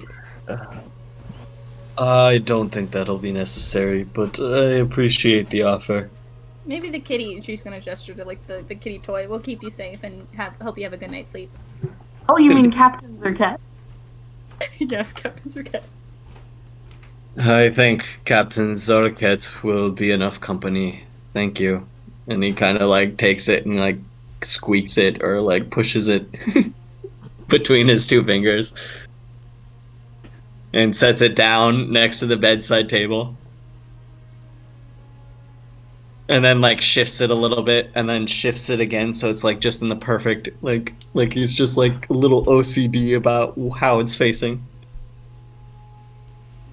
So, you know, I really do want to do better and like promise not to do stuff. But I really have to just tell you. I didn't tell you the first time about my patron, and like I know you didn't really care, but as you're my leader, and I probably should have shared that with you. And you know, long story short, the Rashak, he's now my patron. He now gives me my powers. Okay. You'll have to forgive me because this whole person giving other people powers is quite a new concept to me in general. So let me get this straight. There was a voice in your head that wasn't Neffy or yourself. And then you no longer listen to that voice, but now there's a new voice, and that is this Rakshasa. I think it's pronounced that. I don't know. Kolak says it a little differently, I think. Yeah, I mean, I should really ask him if he has like a name. Next time he pops in, you know, I'll ask him. Yes, that would be important. Is he causing trouble? Not yet. So like the first demon that gave me my powers, he was like really cool, and like I signed a contract with him, and he gave me these powers so I can actually like protect myself and do stuff. And he kept me alive, so I really appreciated and liked him. I don't know what happened, but apparently he traded me off to this guy. And he's now talking to me in my head. He tried to have me play like this weird game, which I mean, it wasn't really fun, but I mean, I guess it was entertaining to him. But either way, I kind of have to listen to him to keep my powers, and without them, I'm literally useless to you. And I don't want that because then I don't know if you would really want to keep me around if I can't really help you at all. So, yeah. Ray, regardless of whether you have your powers or not, you will always be welcome here. If he poses a problem, we will find a way to deal with him, though right now I am not entirely sure about how to deal with this issue as it is still fresh to me. I will, though, spend some time deliberating on it and see if I can come up maybe with a solution for if he does become a problem to you. But for now, I think it's best that you keep this between us, as it sounds like there's enough strife between the group. Yeah. Maybe we will consult Merrick on it later, but I would like to have a plan before we start bringing others into it, as not to worry them too much. Yeah. You will let me know if it changes, though. Yeah, will do. I will definitely let you know. So far, my only thoughts were if he does become a problem, if I want to keep my powers, I gotta find a stronger demon than that to buy me out of my contract. But I don't know if it's just gonna keep being a cycle of, you know, them just telling me to do weird stuff. I mean, I really didn't mind the first guy, but I don't know if I can like rehash my contract with him because I don't really know where to find him. But I'll keep it a secret and I will figure it out. And if he talks to me, I will let you know. Yes, I mean, the last voice in your head didn't seem to be too much of a problem till close to the end, so honestly, I might be a good change. But yeah, I mean, I think maybe you should like just tuck yourself in and go to the nights for now, and we can just talk about it more later. That sounds good to me. That's brilliant. The rest of the day kind of consists of eating and passing out toys, enjoying the sweet snacks that Rena has brought back, and perhaps, I don't know, Vespasian, if you plan to share what happened with the mayor and the Dragonborn with the rest of your companions. But if you would, then you take the time to do that over the evening meal. Yeah, for the most part, I think I would, because, I mean, I figured Talus would tell them anyway, and or Merrick would, so I don't see the point of keeping a secret, because I think it worked out swimmingly, and it's also a point of pride, kind of, because now Vespasian gets to kind of stick it to Kolak in one situation, so... Are you wearing the horn openly? Or are you keeping it actually, in its box? no, because he still doesn't fully understand its capabilities. Okay. And what it means. Talus would try so hard to be the one who holds on to the horn. He wants to study it so bad. Talus just has to ask. And then... Talus, what happened to that last book I gave you? Did you already go through it? I've read most of it, yeah. I've been cross-examining with my notes. Did you want it back? Oh, yes. We can trade. Almost like I'm a library now. Yes, you can borrow this horn, though I may need it back, as it does sound like it is an important item to keep around. Deal, now gimme. Gimme.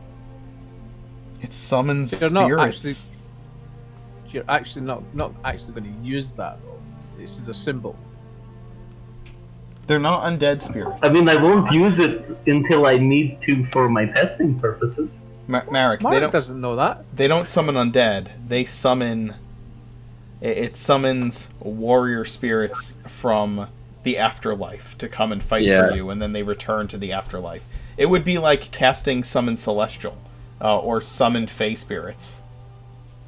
Given my intelligence, Mark's probably not bright enough to realize the complete difference at the moment. Understood. Yeah, well, considering no one really knows what it does, Vespasian would also ask, Talus, please don't blow on it. I know you probably are pretty adept with instruments, but I'm not entirely sure of its capabilities and would rather not utilize its whatever properties it has till we can fully determine what it does.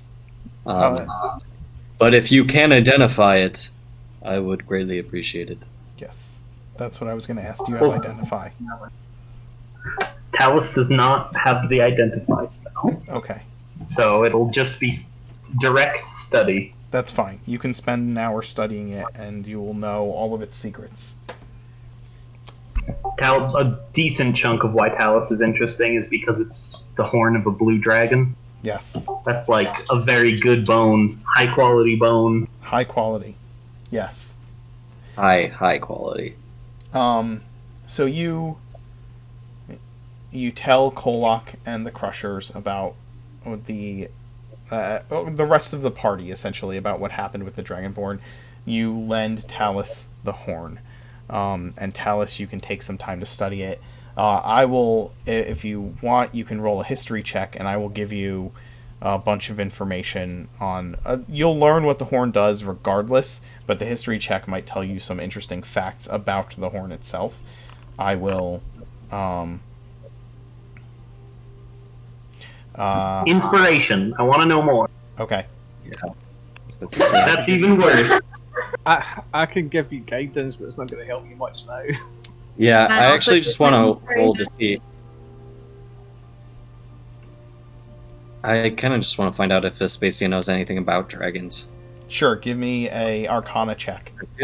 Maybe he does, but maybe he doesn't. Oh, he does not do well at those, but it is okay. I don't see your roll. It's a 14 Arcana check, so you know basic information about dragons. Nothing outside of what like history That's would fine. tell. So Yeah. I figure it's something he might know something about, but maybe not.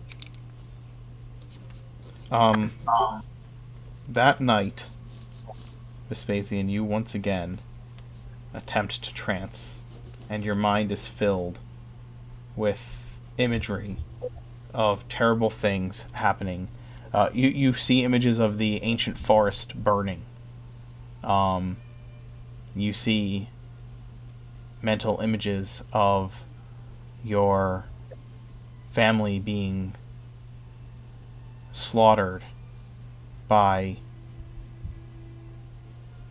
men in Valkyrian armor. You see mental images of all of you going into battle, and Kolak and Reyna and Merrick and Talus being slaughtered before your eyes.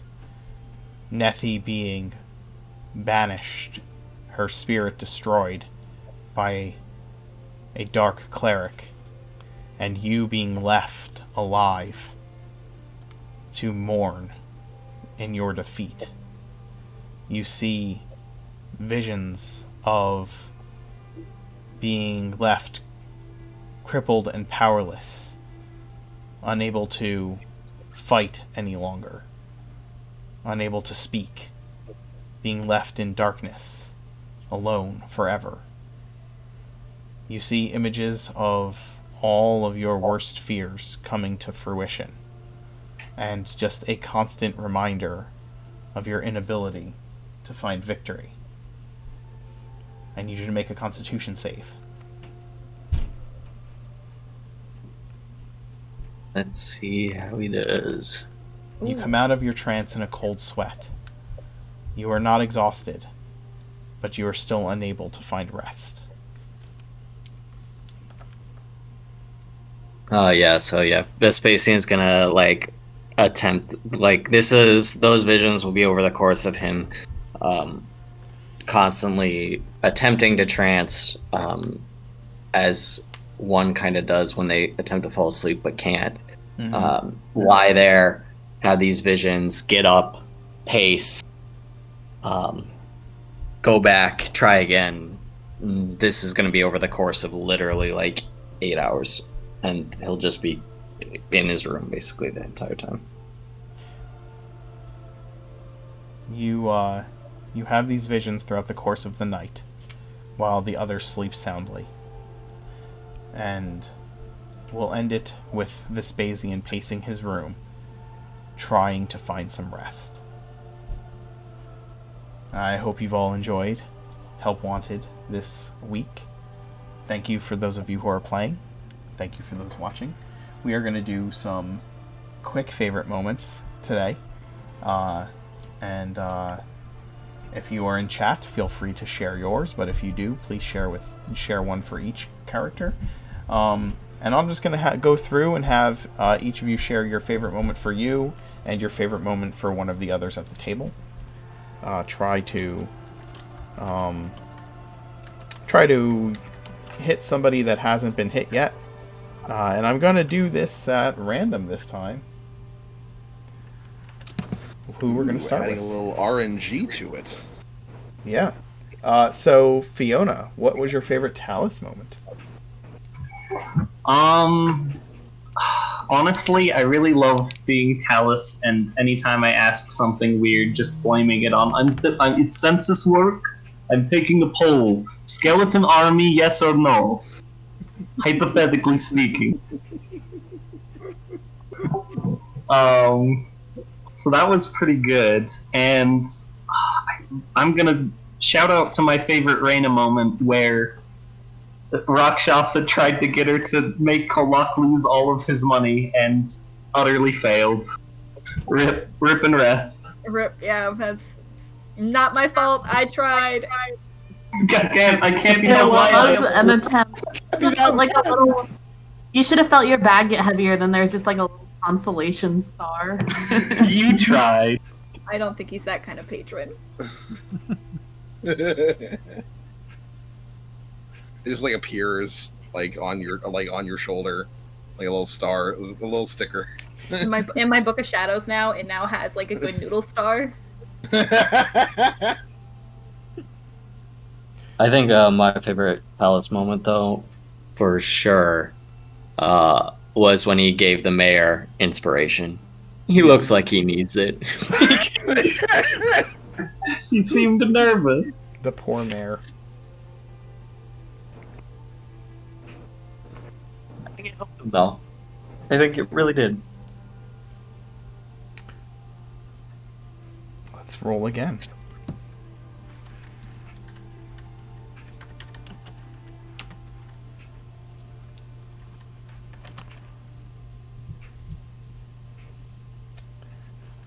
Emmy, favorite Reina moment? Her being able to eat some desserts. That was just it's written down that she loves desserts and she never had like money to go buy one, and then Kolak hands her all of this money and she just spends 5 gold of it on desserts. Yes. And others? Or I should say, what was your favorite moment for another character? Probably Nethy's conversation with Kolak about saying pretty much, if Reina keeps doing this, I'm gonna leave. I'm like, oh no. Yeah, that was a great conversation.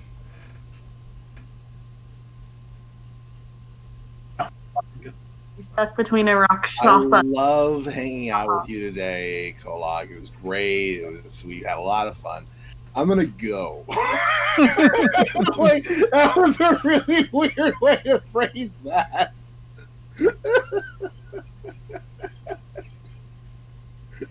I just caught him entirely off guard. He's like, "What? What? What?"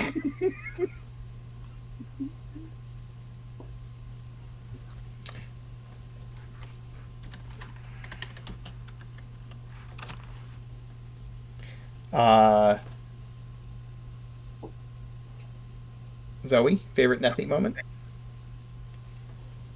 My favorite nothing moment was probably getting to hand out all the stuffed animals to people and then come up with random names on the spot. Yeah, I enjoyed that immensely. Calling the little kitten Captain Zercat. That was so great. I mean, she would. And then my favorite, just throwing out another favorite moment, I loved when Kolak discovered cigars. Really good. What do you mean you don't inhale it? Then what's the point?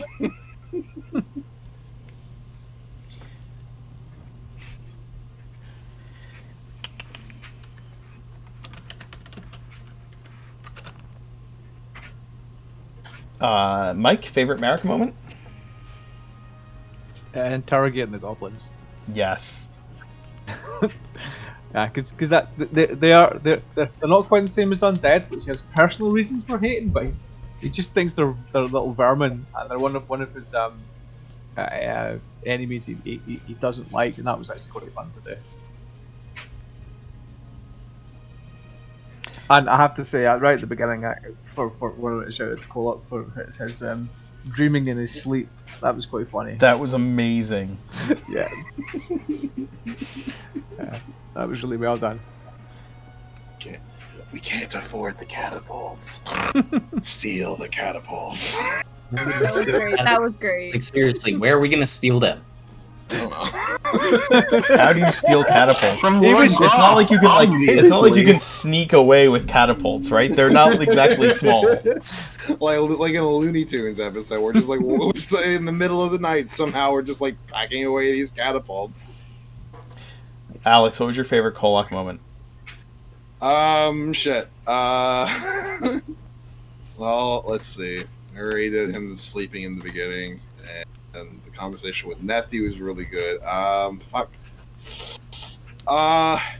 Him discovering how to play roulette and just betting on red because that's his color. Yeah, that was great. I love that. That was great for me. Also, it ended up working out. Yep. Made a decent amount of money on that. as far as everybody else, I honestly, Vespasian is playing the fact that he's going through all of these nightmares really well. Yes. I'm super interested in finding out, like, what exactly all of his fears are. We got a bit of a glimpse into it with the second, like, nightmare, but I just love the idea of of just, like, getting a dream of Morgan being like, I like Kolak better, and him just being like, no! Like, imagine. You're You're failing. only my second favorite. Does the Rakshasa like control every night what dreams Vespasian gets, or is it just kind of like generally bad dreams? It's just generally bad dreams. He's cursed, so like the curse is just enacting his own nightmares on him. I see. Speaking of, Jakob, favorite Vespasian moment? I think I was kind of getting the two sides of this to finally, get to talk to one another. So finally getting the mayor in the same room as this Dragonborn, kind of finally getting this alliance that we've figured was going to be a cakewalk 4 or 5 sessions ago, whenever we started this thing, is now kind of sealed, which was nice to kind of put a bow on that for now.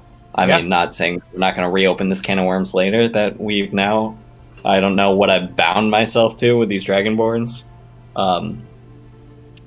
I'm sure there's a lot of people in the chat were not happy about it, but oh well. It's okay. There's just a Dragonborn fleet in the middle of Oregon. It's fine. They're not fine. totally going to Yeah. try and invade not all of Oregon. It's no big deal. They're just chilling. Yeah. Besides, You once need you BB. worry about the town, it's somebody else's problem. Yeah, you need big It's bad not guys like right it- for the other ones. It's not like we could impact other campaigns or anything. Every Then it would be a problem. Nah, that never not happens. starting. Never ever happens in Oregon. Well, But I think I have 2 ones. I think Merrick and interacting, like surprising the goblins that he could speak Goblin, I think was a good one, and like threatening him, just like sly talking him, like I know better. Like I thought that was a great scene. I thought he handled it really well. absolutely. And then I think that Mark, you killed it tonight on the voices. Oh, Like thanks. solid. There was like, Absolutely. we had the goblins. You played those really well, having 4 goblins all speaking at once, and made them erratic like they are, and having the negotiations. There's a lot of NPC talking tonight, and I think you handled it well. Thank you. The goddamn And- shin kicking had me fucking Yeah. die. At first he's like, kick me in the leg, and I'm like, he kicked me in the shin and ran off. And it just had me fucking rolling. I love that shit. I also like how Mark also made it into basically now it's Vegas here, so coming up with the casino on the spot was also solid work. Did what I could. So Thank you. Well, thanks for the fun time, and we'll see you guys next week for. Well, I think so. Is everybody cool with playing next Wednesday? Yeah, Yeah. it's 20. What day is that? It is the day before. It is the 23rd. yes, Oh yeah, that's fine. Okay. Yeah, we good. Word. I have no sense of time anyway. Yeah. I know. It is the day before Christmas Eve. Christmas Eve. pagan holidays. Anyway, we'll see you all next week, and I'll be back in a couple hours with the Dance Macabre. But I'm gonna go eat some dinner, and let these folks get the heck out of Streamlands. We'll see you then. Have a good night. Bye. Bye. Bye, folks.